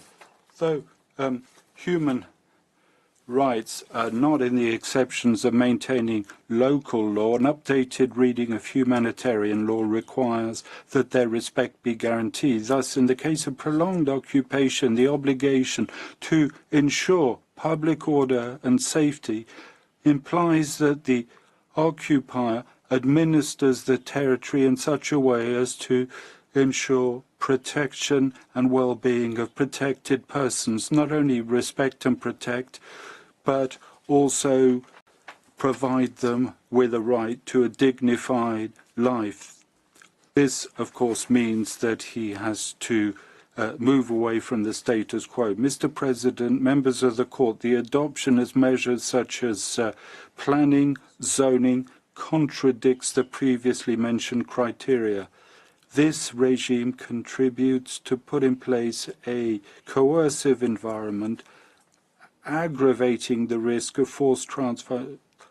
Aside from the fact that this regime calls into question the territorial and demographic status quo by promoting Israeli settlements, it cannot be justified under security requirements because it excessively affects the well-being of the population and is discriminatory. In the event of prolonged occupation, the occupier is required, on the contrary, to encourage planning and development of the occupied territory as a priority through local authorities and institutions in favor of the local population. This requires, Mr. President, members of the court, a cooperation with local institutions, support and a strengthening of the latter and not their erosion. I will now turn to the second concrete area, that's to say access to vital goods for the survival of the population and protecting a dignified life. Humanitarian requires that the occupier supplies the population with essentials for its survival. The obligation to restore order and public life must be interpreted broadly and designates the various aspects of the life of the population. The occupier is therefore entitled to make changes going a priori against the status quo as long as they're necessary to improving local life.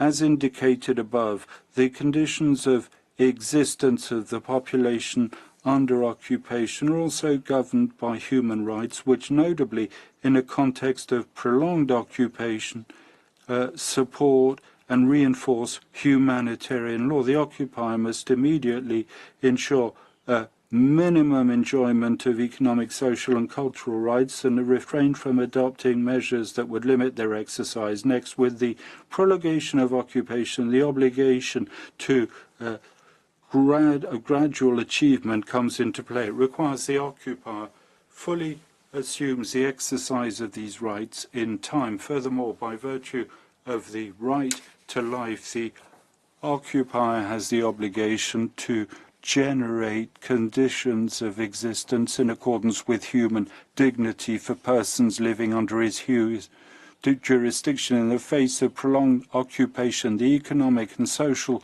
development of the territory may require long-term changes which are opposed to maintaining the status quo. This, of course, creates obligations for Israel as occupying power as well as for Palestinian actors. Mr. President, members of the court, these regressive measures and the use of resources on Palestinian and on occupied Palestinian territory, regressive measures and the use of resources of the occupied Palestinian territory for the needs of the occupier clearly run counter to the previously mentioned criteria. They require modifications of the status quo for the interests of the occupier to the detriment of the Palestinian population. Furthermore, the absence of a gradual realization of human rights is an issue of concern.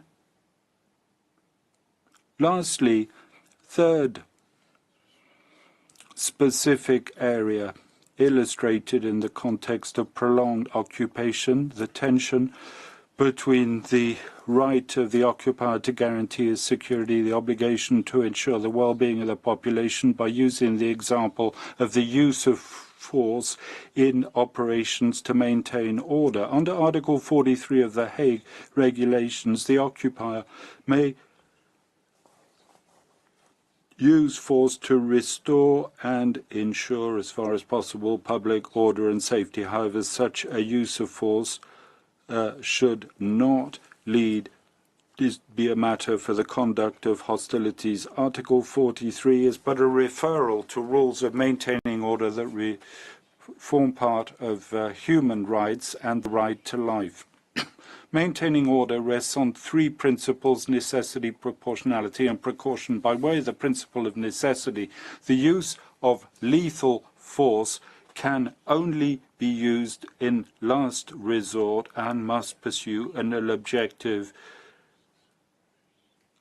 goal, such as self-defense or to defend a third party in the event of imminent threat to life. This imminence criteria is strict and cannot authorize use of force preventively. Furthermore, the use of force must always be individualized.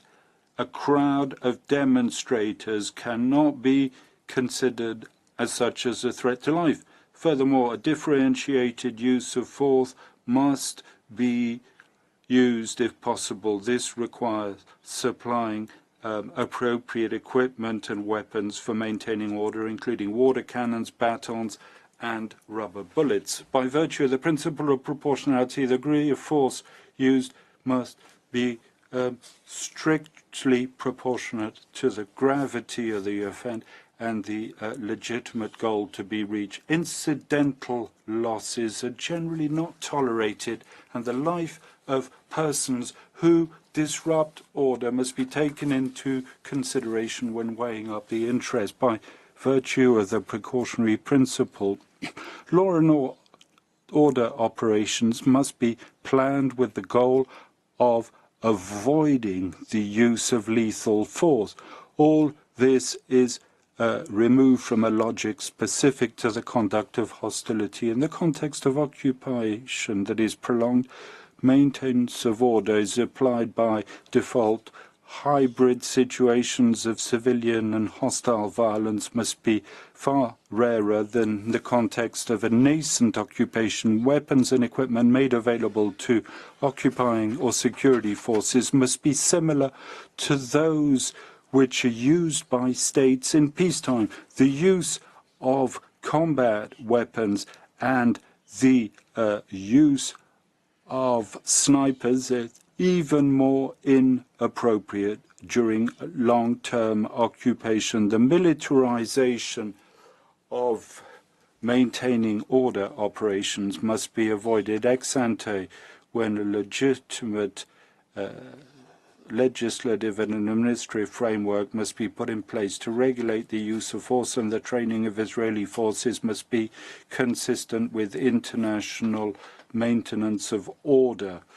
Ex post, any use of lethal force must be the subject of an actual investigation to ensure accountability, and in the case of proven violations of human rights, there is a requirement to bring those responsible to justice. Israel, as an occupying power, must protect the civilian Palestinian population in the West Bank. The violence exercised by individuals such as settlers towards the population of the occupied Palestinian territory must also be investigated and, where appropriate, subject to criminal proceedings. The positive obligation to protect the population from third parties is an essential component of the right to life.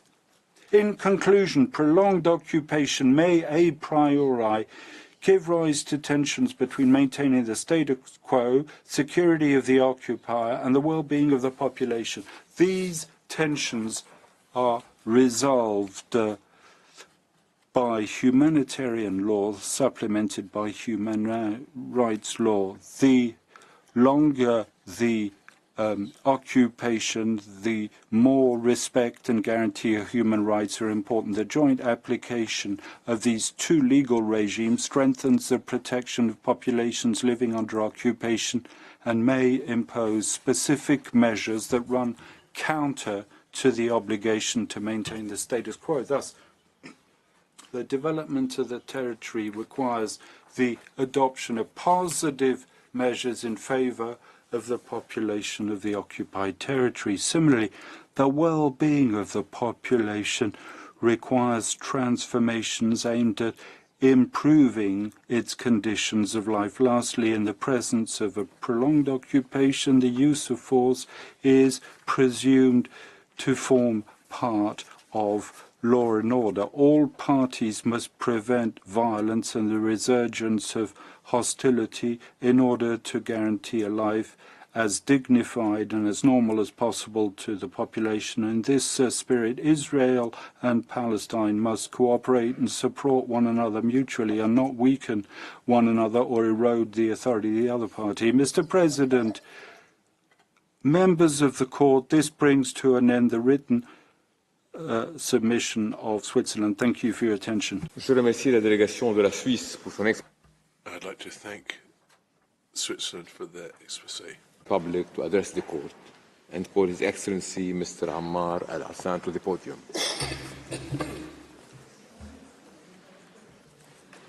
Mr. President, distinguished members of the esteemed court, it is an honor and privilege to address the esteemed court today on behalf of the Syrian Arab Republic at a very sensitive time, while the Palestinian people find themselves with no real protection. In this oral statement, I will present my country's position regarding the questions related to this case in accordance with what was stipulated in the relevant General Assembly resolution. Out of respect for the time allotted to me by the esteemed court, I will get straight into presenting my country's legal position. Mr. President, distinguished members of this honorable court, the theory of occupation in principle contradicts all the values, ethics, laws, and charters that humanity has established throughout its long history. In order to preserve human dignity and sanctity, to maintain international peace and security, and to save the world from the scourges and sufferings of wars. In fact, the crime of occupation has been and continues to be the most serious and heinous crime in the history of mankind, taking into consideration the occupation's flagrant violation of the Charter of the United Nations, the provisions of international law, international human rights law, and international humanitarian law, and all international charters and customary rules. In fact, occupation acts primarily on the basis of usurping land by force, which is essentially prohibited under international law and the provisions of the Charter. It also acts on the basis of suppressing the will of the people, seeking to degrade their dignity and deprive them of their basic rights. Today, the practices of Israel, the occupying power, are definitely the clearest reflection, unfortunately, of the failure of the international community to prevent heinous crime of occupation and to ensure the implementation of the relevant resolutions of Security Council, General Assembly, and the Human Rights Council. The Syrian Arab Republic stresses the need to hold Israel accountable for its grave and continuing violations of the provisions of international law, the Charter of the United Nations and its relevant resolutions, and the provisions of international humanitarian law, including provisions in Section 3 of the Fourth Geneva Convention of 1949, Article 47, and what follows. Mr. President, distinguished members of the Court, we are here today to make sure that they, the occupiers, do not get away with impunity. The first question before the distinguished Court today relates to one of the most important and noble human rights, which is the eternal and fundamental right to self-determination. The right to self-determination is a fundamental human right that is enshrined, among other international instruments and conventions, in Article 1, Paragraph 2 of the Charter of the United Nations, providing that each state shall, and I quote, refrain from any forced action depriving peoples of their right to self-determination, freedom, and independence, end of quote. And that each state shall, again I quote, encourage through joint and unilateral action the realization of the principle of self-determination of peoples, end of quote.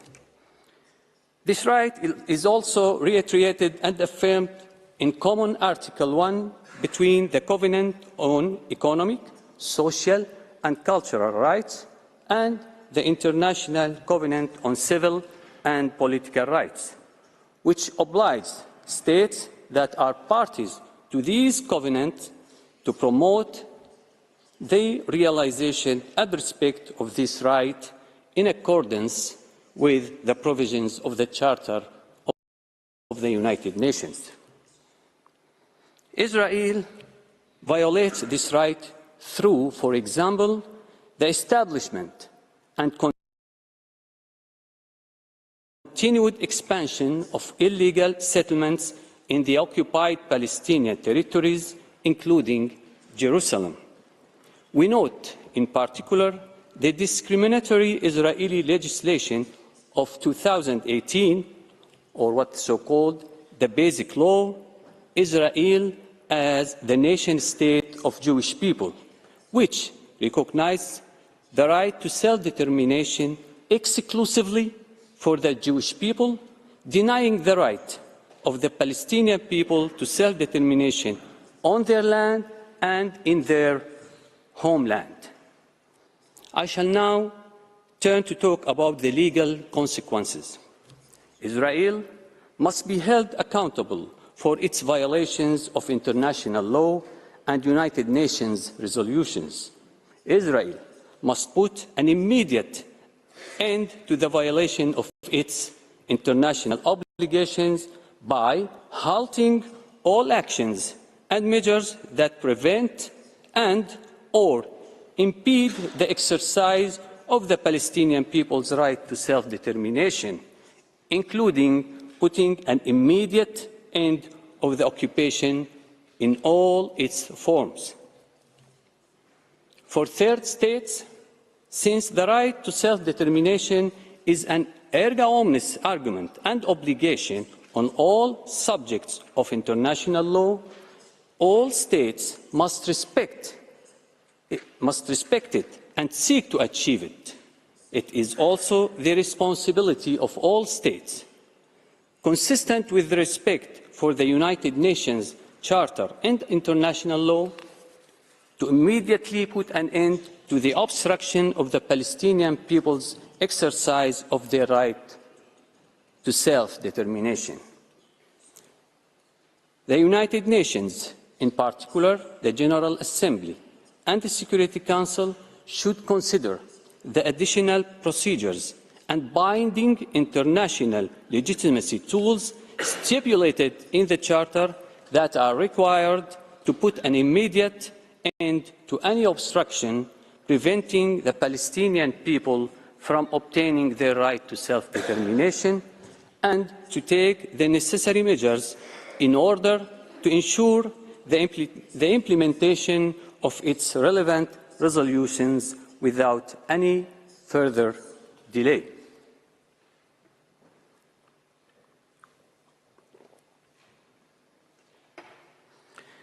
With your permission, Mr. President, I shall delve into the part of the question regarding prolonged occupation, settlement and annexation, along with changing the demographic composition.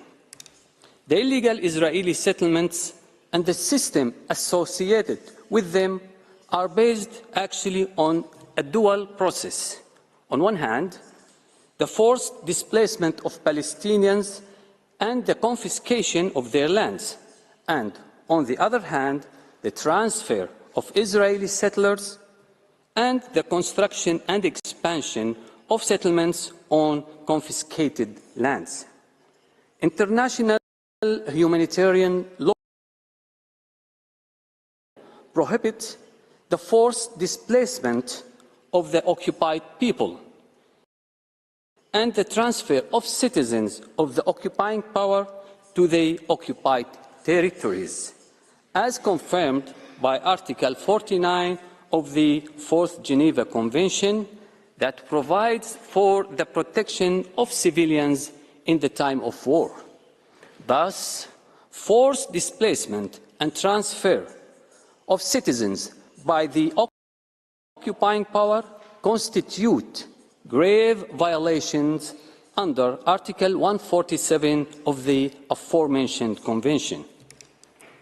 Indeed, the actual annexation of parts of the occupied Palestinian land is embodied through a continuous gradual process involving the implementation of many measures and actions that include, among others, settlements' size, infrastructure and location, which indicate the purpose to make them sustainable. Israeli government plans and directives that allowed the establishment and expansion of settlements.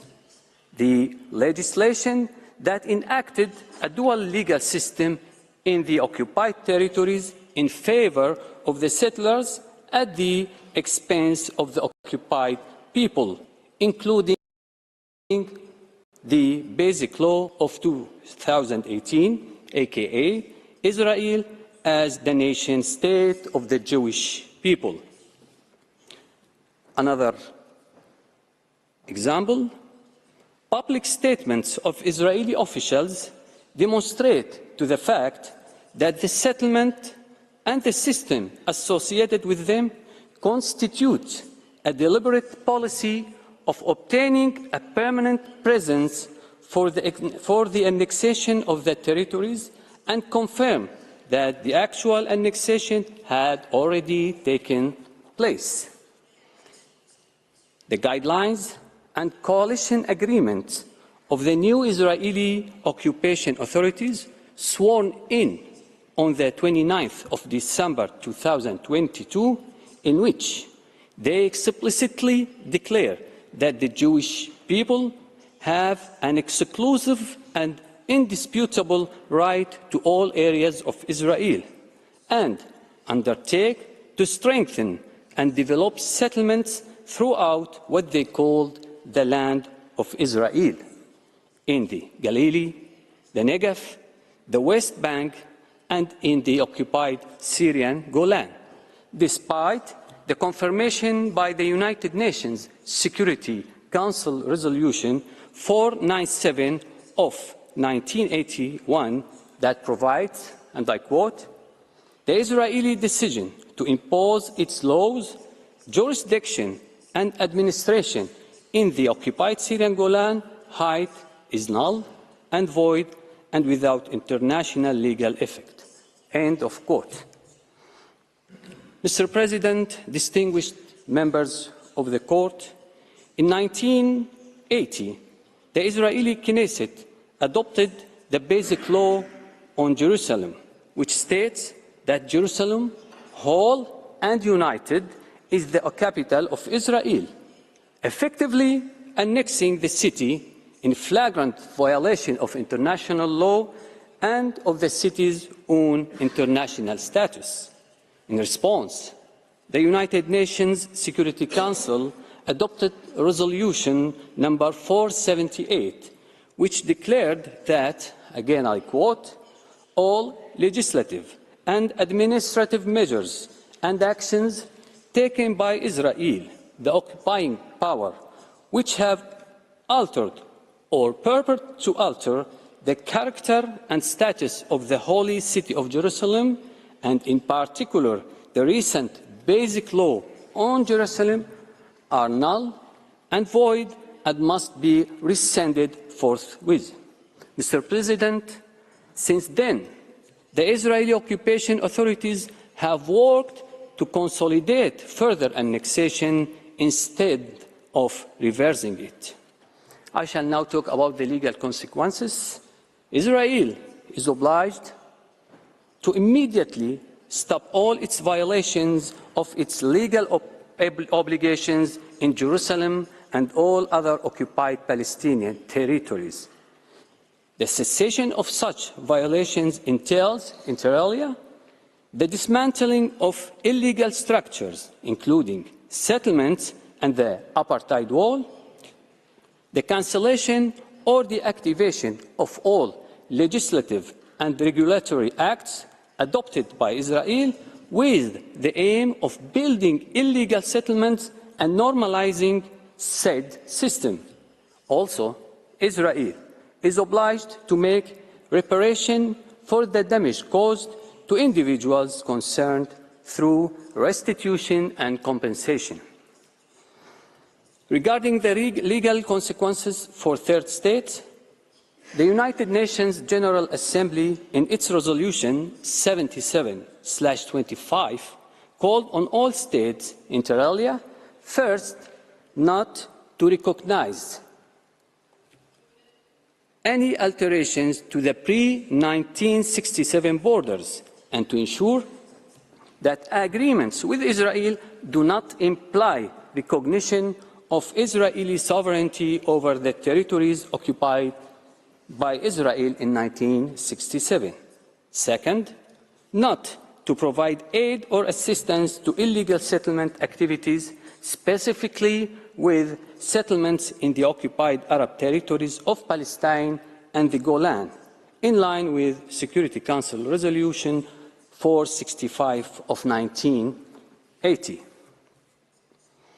For the United Nations, the international organization, in particular the General Assembly and the Security Council, should consider the additional measures and binding international legitimacy tools stipulated in the Charter that are required to immediately end the illegal occupation and take the necessary measures to ensure the implementation of its relevant resolutions without any further delay.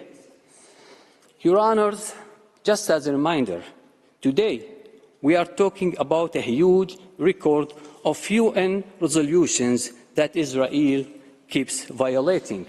Actually, when it comes to the Arab-Israeli conflict, we are talking about 180 resolutions of the General Assembly and 227 resolutions of the Security Council. Mr. President, allow me now to move on to the part of the question regarding discriminatory legislations and measures. Since its inception, Israel has adopted various discriminatory legislations aimed to ensuring its control over the maximum geography with the minimum possible number of Palestinians. The United Nations Human Rights Council has described the Israeli discriminatory measures as, and I quote, a combination of movement restrictions consisting of the wall, checkpoints, a permit system that affects only the Palestinian population, and the application of a two-tier legal system that facilitated the establishment and consolidation of settlements and other violations and forms of institutional discrimination. End of quote. The United Nations General Assembly has always, and for many years, condemned in a large number of resolutions the discriminatory policies and practices of Israel, the occupying power, against the Palestinians as well as the Syrians in the occupied Syrian Arab Golan. These policies and practices include, according to these resolutions, killing and injuring civilians, arbitrary arrest and detention, in addition to forced displacement of civilians, transfer of settlers to the occupied Palestinian and Syrian territories, destruction and confiscation of civilian properties, and demolishing homes. Your Honors, in the devastated Gaza Strip, long before the 7th of October 2023, Israel practices racial discrimination towards the Palestinian population in the form of its ongoing blockade. The discriminatory nature of the blockade actually imposed on the Gaza Strip was recognized by the United Nations Committee on the Elimination of Racial Discrimination. This blockade was found to violate the Convention on the Elimination of Racial Discrimination. The actions of Israel are part of a large-scale, repressive, organized and systematic regime. Such actions have been identified as apartheid after thorough factual and legal examination by the UN Special Procedures and by various international organizations. Apartheid is most manifested in the occupied Palestinian territories, including Jerusalem, where illegally located settlers benefit from far-reaching privileges at the expense of the basic rights of the Palestinian people. For legal consequences, Israel is obliged to immediately repeal all legislations aimed at or leading to the maintenance and perpetuation of apartheid and racial discrimination against the Palestinian people. This includes the termination of its settlement activities, the cessation of all discriminatory policies and practices, along with due compensation to all those affected by these policies and practices, including Palestinian refugees.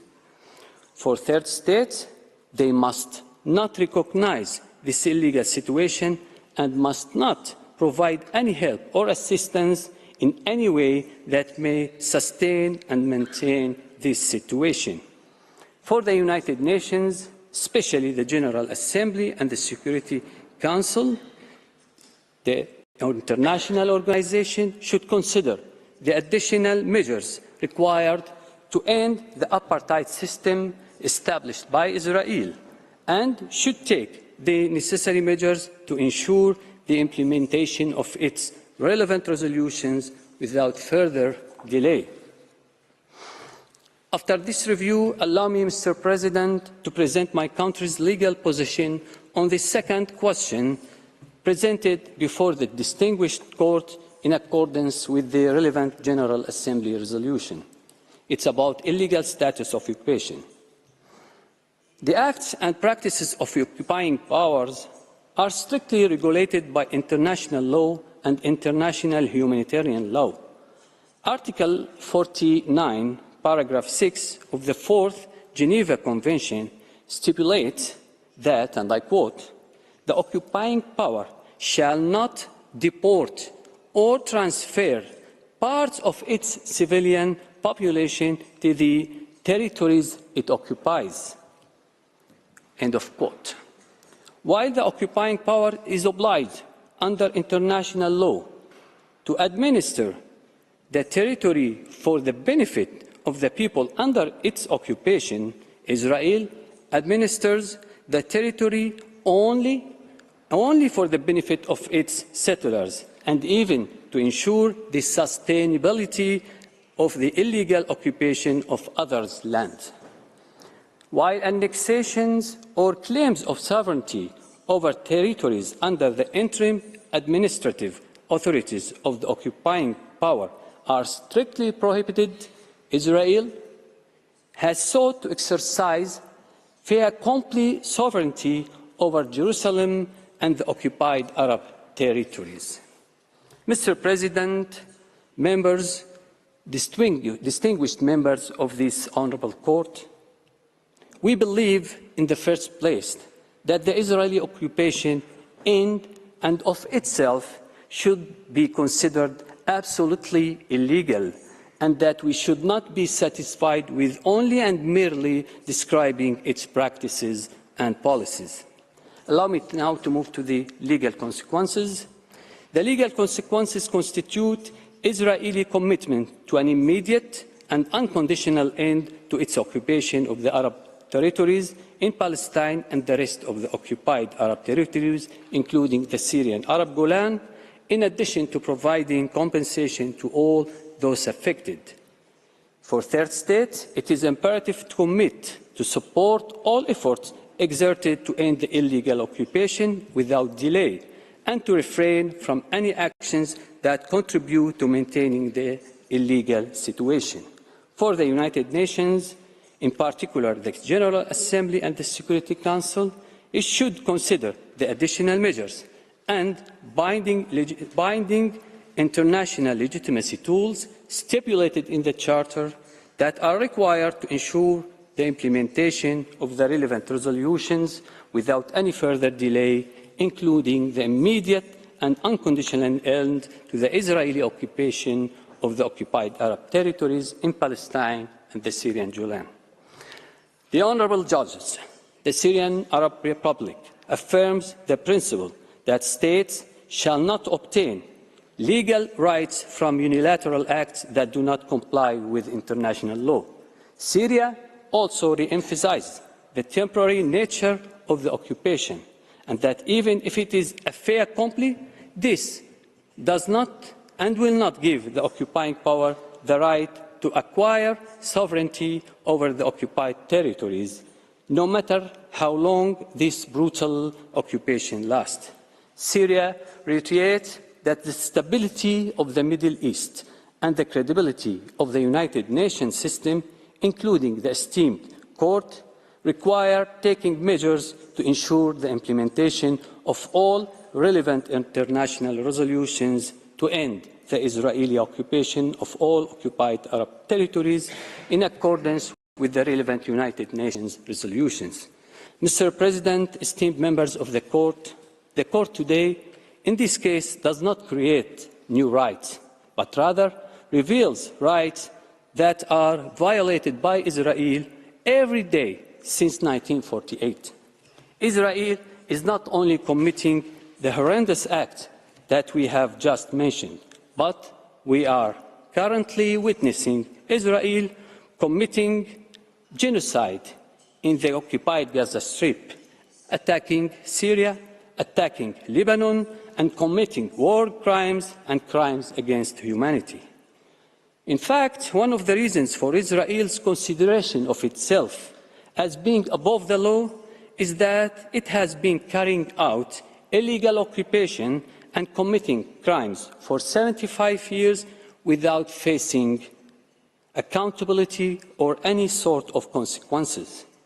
Today, it has become imperative for all states to convince or to show Israel, the occupying power, by all possible legal means that it does not have a green light to annex more occupied territories, expel their indigenous people, and build more illegal settlements.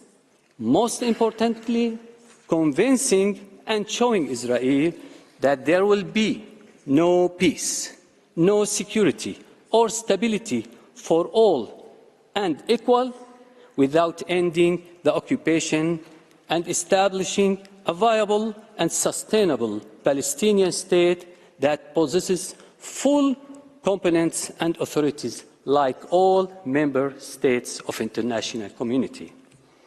The continuance of these violations means more Israeli escalations vis-à-vis the Palestinian people exercising their legitimate right to resist the occupation. Many decades have passed, and the suffering of the Palestinian, Syrian, and Lebanese peoples under the Israeli occupation continues, mainly due to the absence of a decisive and credible political will that is keen to implement the provisions of international law. Your Honours, today, and for all these reasons, and for the sake of genuine peace and unshakable justice, we look forward to the role of jurists who took it upon themselves to equally uphold the provisions of the law in order to contribute to achieving peace and justice to those people suffering under the most violent, most tyrannous, and most oppressive form of occupation in the history of humanity. Thank you, Mr. President. Thank you, distinguished members of the Court. I thank the delegation of the Syrian Arab Republic for its presentation. I invite the next participating delegation, that's Tunisia, to address the Court and call Professor Slim Lagmani to the podium. You have the floor, sir. Monsieur le Président. Mr. President, distinguished members of the Court, it is an honour for me to appear before your esteemed Court to set out Tunisia's point of view on the request for the advisory opinion before you. This is a request for an opinion which deals with the oldest and most unbearable injustice, namely that of the Palestinian people. In December 2022, Tunisia voted in favour of Resolution 77247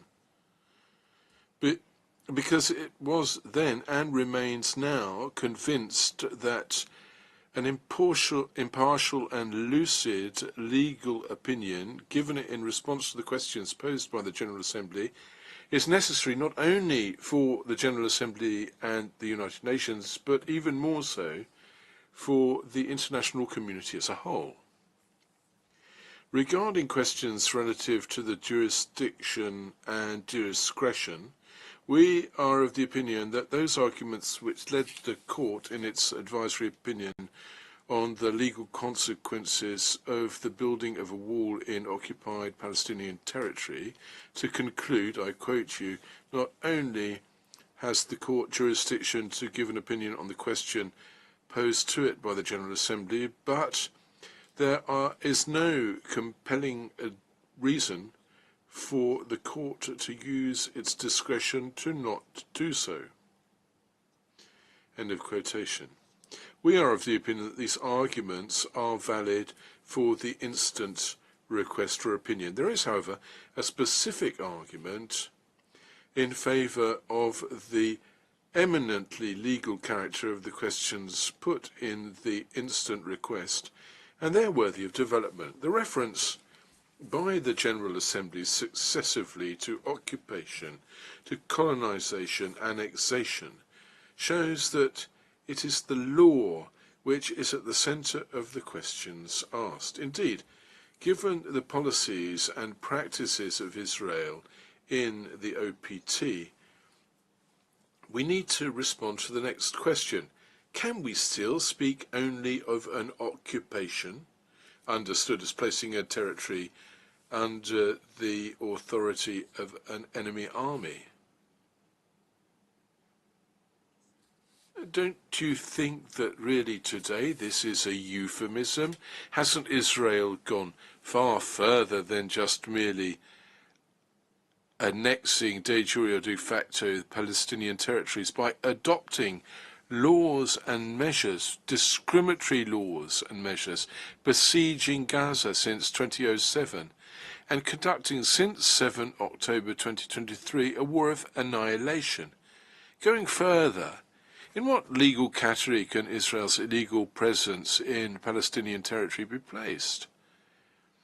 And like what some have claimed, the advisory opinion by the court answering this question would in no fashion be an obstacle to a negotiated political settlement of the Israeli-Palestinian conflict. Quite to the contrary, it's very useful to negotiations that negotiators be informed by an impartial third party on what they are legally entitled to demand and what they can or must renounce.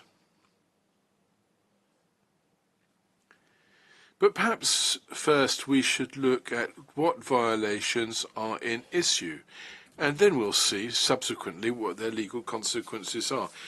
Mr. President, distinguished members of the Court, you have all the necessary elements establishing the continuing violation by violation of the right of the Palestinian people to self-determination, of the prohibition of aggression, the acquisition of territories by force, the serious and persistent violations of the human rights of Palestinians, and the intransgressible rules, that's your own words, of international humanitarian law. Amongst these elements, we shall refer specifically to those established by the decisions of the Security Council, which cannot be accused of bias against Israel, and by the court, whose independence, in your opinion of 9 July 2004, is beyond doubt.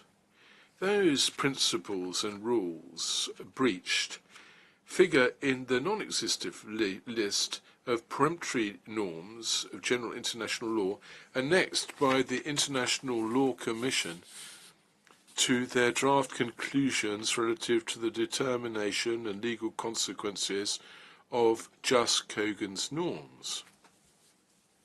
The Court, for its part, has characterized certain of the norms breached as Just Kogan's rules, as, for example, the prohibition for the interdiction of prohibition of torture, crimes constituting serious breaches of the Geneva Conventions of 1949, and others have been qualified as erga omnes rights or obligations, of cardinal principles, of intransgressible principles, of principles, essential principles of contemporary international law, or indeed rules dictated by elementary considerations of humanity.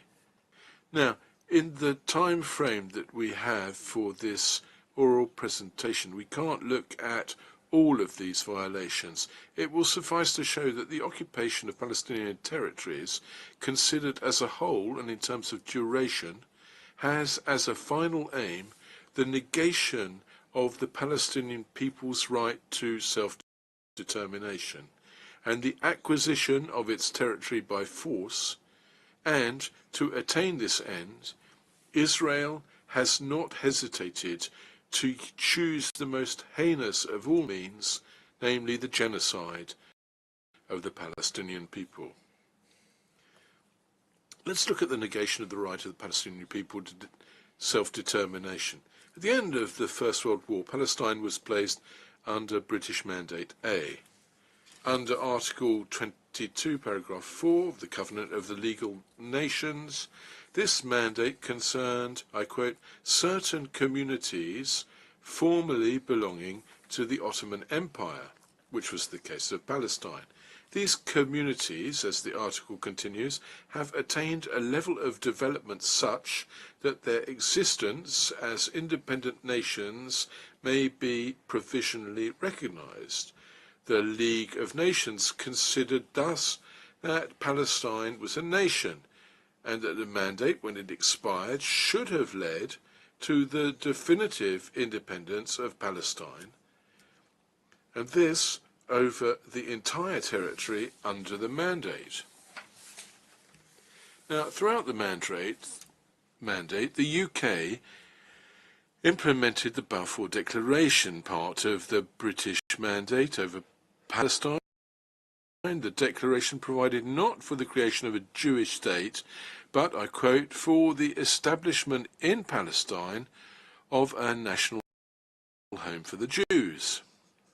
This process led to Resolution 181, second session of the General Assembly of 29 November 1947, which recommended placing the city of Jerusalem under a special international regime, as well as a partition plan granting the Jewish state 56.47% of the mandatory Palestine territory. This recommendation, which ignored the raison d'etre of the mandate, which was to lead Palestine forwards towards a definitive independence over the entirety of the mandated territory, had to be accepted by both parties to have legal effect. Now, the Jewish party accepted it, but the Palestinians and the Arab states of the region refused. The Jewish party, however, rushed to proclaim its state, and subsequently there was the 1948-1949 war, which led to a reduction of 23% of the space conceded to the Palestinian state by Resolution 1812, and to the exile of 750,000 Palestinians. Now, the effect of this war and the power balance which resulted were, at first, a step backward. The recognition of the existence of a Palestinian people and of its right to self-determination by the political organs of the United Nations was slow to come. With your permission.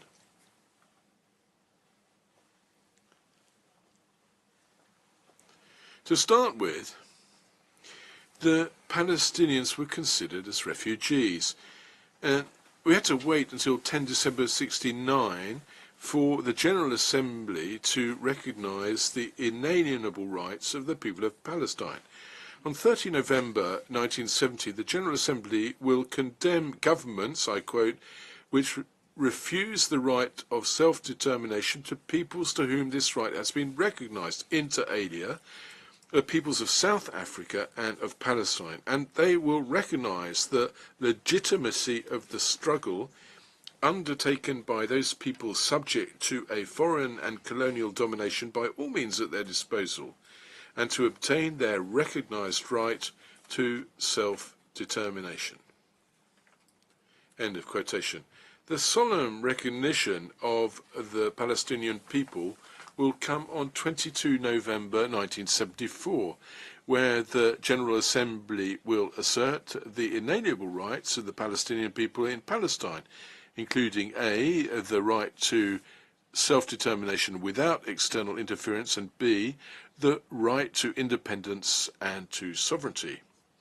The Security Council will be even slower to use the expression Palestinian people in its resolutions. It's in its Resolution 605 of 22 December 1987 that the Security Council will assert, as far as we know for the first time, the existence of a Palestinian people, where they say they deeply regret the policies and practices of Israel, the occupying power, which breaches the human rights of the Palestinian people in occupied territories. In Resolution 672 of 12 October 1990, the Security Council will recognise the legitimate political rights of the Palestinian people. The Court will draw the consequences of this in its advisory opinion of 9 July 2004. The existence of a Palestinian people is no longer an issue. I quote you there. The recognition of the existence of a people carries with it the recognition of its right to the equality of rights, the creation of an independent and sovereign state, to the liberation and integrity of its territory. Now, clearly, the Palestinian people has been deprived by force from the enjoyment of all of those rights. That's what the Court will conclude on 9 July 2004. I quote you. The obligation erga omnes to respect the right of the Palestinian people to self-determination is breached by Israel. But it wasn't only its right to self-determination that the Palestinian people has been deprived of. It has been deprived of its very existence. Mr. President, distinguished members of the Court, the genocide is the crime of crimes, and very often this expression is used to signify it's the most serious of all international crimes. Now, we use it here to mean that once genocide is established, there is no need to establish the violation of the other rules and principles. We know that the Court has been seized by this issue of genocide. But we have to look at it here as well. Why? Because genocide of the Palestinian people relates to the acquisition of Palestinian territory by force. Because the acquisition of Palestinian territory by force is the legal status of the occupation. The prohibition of genocide is incontrovertibly a jus cogens norm. The crime of genocide is defined by Article 2 of the Convention for the Prevention and Punishment of that crime. I quote, "For the purposes of the present statute, the crime of genocide is understood as being any of the following acts committed with the intention of destroying, in part or in whole, a national, ethnic, racial, or religious group. A. Killing members of the group. 2. Causing deliberate bodily or mental harm to members of the group. Small c. Deliberately inflicting on the group conditions of life calculated to bring about its physical destruction in whole or in part. And D. Imposing measures intended to prevent births within the group. And small e. Forced transfer of children of the group to another group." Now, there is no doubt whatsoever that the Palestinian people is a national group within the meaning of Article 2 of the Convention. How could they not be, since they are a people? And they are thus entitled to the right of self-determination. There is no doubt either that those acts mentioned under paras A, B, C, and D have taken place and are taking place right now. The whole world has borne witness to this and is witness to it right now. The war against Gaza, the fifth since 2007, the systematic violation and massive violation of the fundamental human rights and norms of international humanitarian law, which the Court has deemed intransgressible. In this respect, it's worth pointing out that genocide does not suppose the extermination of all members of the protected group. The Court considered in its judgment of 26 February 2007 that, I quote you, "Genocidal intent must be to destroy at least a substantial part of the group in question," end of citation. And in this regard, the Court found in its order of 26 January 2024 that, I quote, "The Palestinians of the Gaza Strip form a substantial part of the protected group." And in between times, the entire world has been witness of the land, maritime and aerial blockade of Gaza since 2007, the excessive use of force by the Israeli army and its security forces in occupied territories, leading to deaths and casualties amongst Palestinian civilians, including children and women and others, the acts of violence and harassment committed by groups of armed settlers towards civilians and children, destruction of property, homes, religious sites, historical sites, confiscation of land as collective punishment, expulsions, forced displacement of civilians, attempts to forcibly transfer Bedouin communities, detention of thousands of Palestinians, large number of women and children, elected representatives over an excessive period, without charge and without guarantee of due process, including ill treatment and sometimes even torture.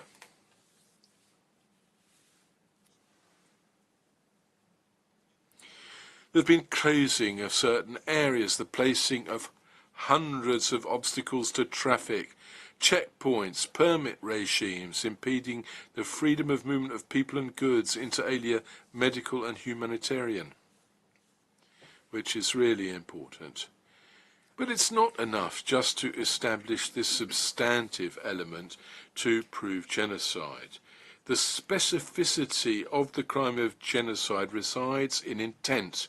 Now, intent is always, difficult to prove, but such proof is not impossible if you can establish the existence of a genocidal policy. That means an option taken collectively or individually by the authorities who have the power to decide and carry out this plan aimed at destroying the Palestinians as a national group. And such a policy exists. This is attested by Israeli legal texts, by the declaration of its politicians at the highest level, and by the systematic, coordinated character of its practices and measures. Let us recall the aggression of 1967, and since then the refusal to withdraw from occupied territories, which shows that Israel has occupied these territories to install themselves there definitively. The de jure annexation of Jerusalem, the de facto annexation of the West Bank by settlements which aim, in the long term, to establish a fait accompli. West Bank is no longer Palestinian. The basic law, my Syrian colleague referred to that. I quote here, Israel as the national state of the Jewish people, and in its first article defines the land of Israel as, I quote, the historic homeland of the Jewish people in which the state of Israel has been created. By thus referring with respect to this land, not to the international legality, but to a fable of identity, which includes all of mandated Palestine and more. The same article provides that the right to exercise national self-determination within the State of Israel is exclusively that of the Jewish people, giving thus a constitutional value to the very negation of the Palestinian people's right to self-determination. Let's also point out Article 7, which provides that the state considers the development of Jewish settlements as a national value and will act to encourage and promote their creation and reinforcement. Let us also recall the guiding principles of the coalition agreement of the current Israeli government, which was sworn in on 29 December 2022. The first of these principles expressly proclaims, I quote, that the Jewish people has an exclusive and unchallengeable right over all the areas, all the zones of the land of Israel, and engages the government to promote and develop settlements in all parts of the land of Israel, in Galilee, in Negev, in the Golan, in Judea, and in Samaria. End the citation. The 11th guiding principle asserts that the government will work to consolidate the status of Jerusalem. Let's also recall Israel's leaders' declarations, and we'll only cite two here just to give you a few examples. The first is that of Israel's Minister of Finance, dated 19 March 2023, last year.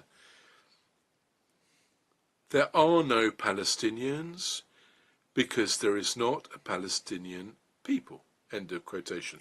The second is the declaration of the Israeli Prime Minister. I quote him, "I will never compromise on the total control which Israel must maintain over security over all territory west of the River Jordan."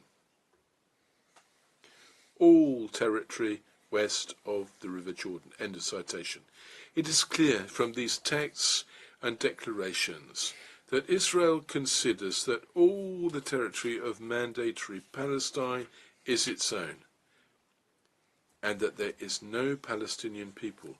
All of the foregoing shows, Mr. President, distinguished members of the court, it shows the existence of a systematic policy, namely a clear intention and desire to destroy Palestinians as a national group entitled to self-determination and state independence, and to reduce the survivors to a group of stateless refugees.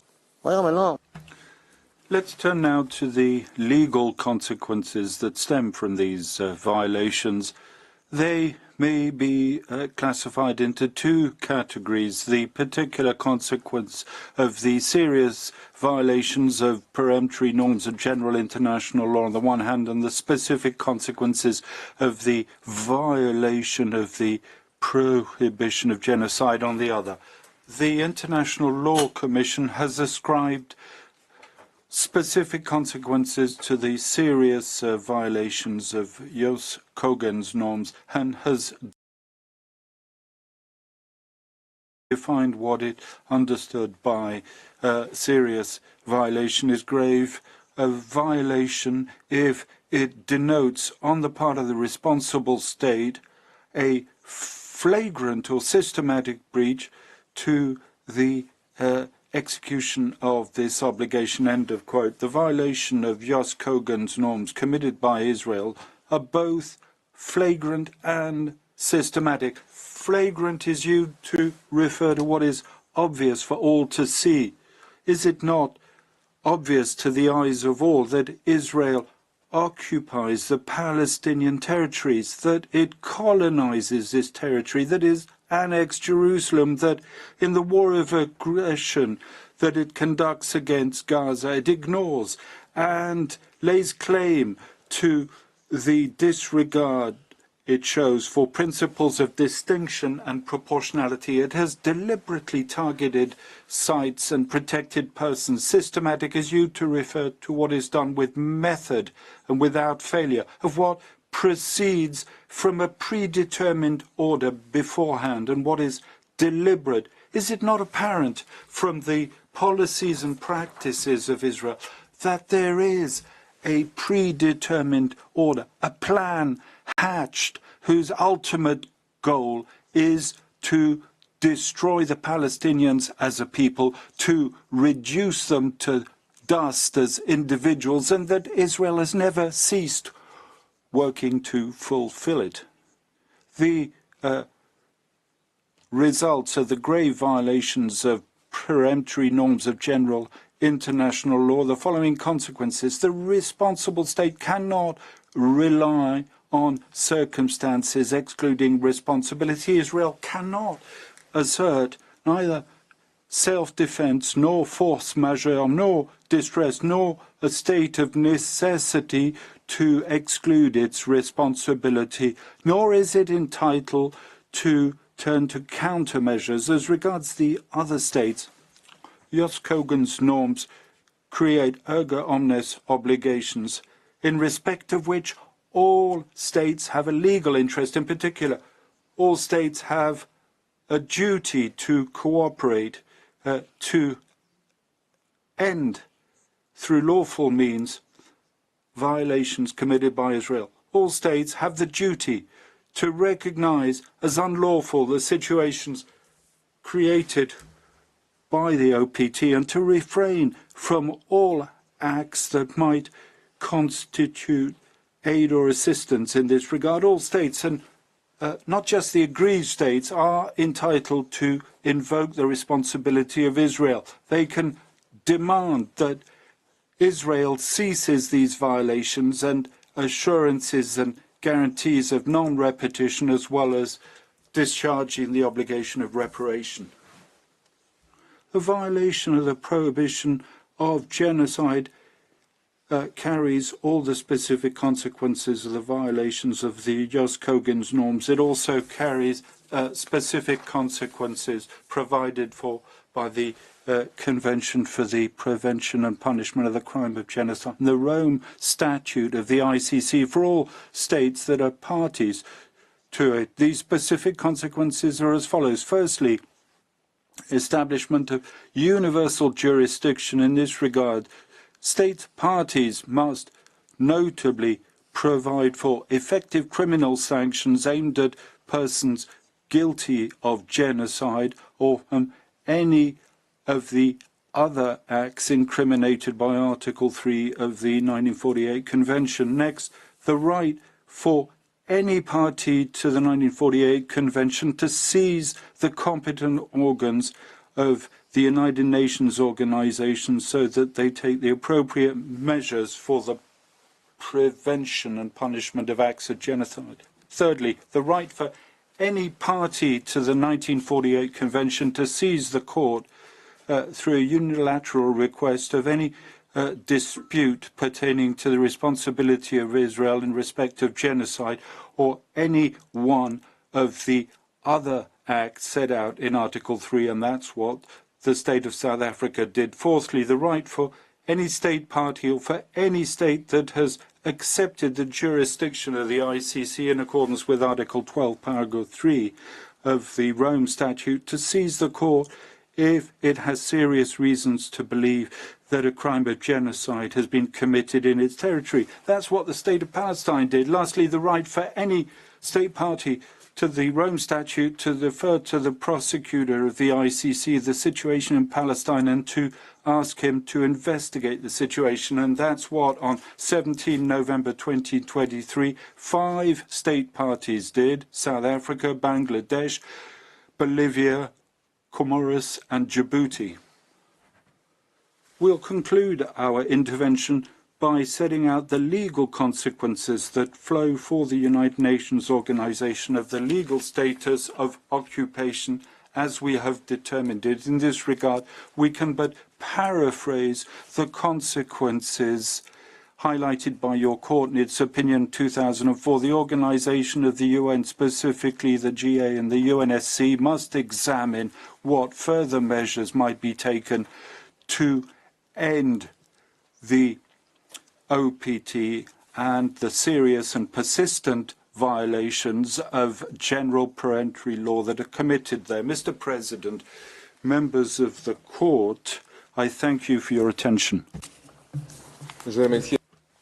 I thank the delegation of Tunisia for its statement, which brings us an end to this afternoon's sitting. The court will meet again on Monday, 26 February at 10 a.m. to hear Turkey, Zambia, the League of Arab States, the Organization of Islamic Cooperation, and the African Union. The sitting is adjourned.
Dive into 2024 with the CPU's Dynamic campaign, set to energize Quebec and Ontario by reaching 75,000 homes with our empowering message. Every contribution you make is pivotal, driving this ambitious initiative forward and ensuring our information lands directly in communities via Canada Post. We extend special thanks to our dedicated CPU members, whose grassroots efforts amplify our reach. This campaign is your gateway to being part of a significant movement for change. Whether you choose to donate or volunteer, your participation is key to our success. Join us in making 2024 a victorious year for collective freedom and community action with the CPU.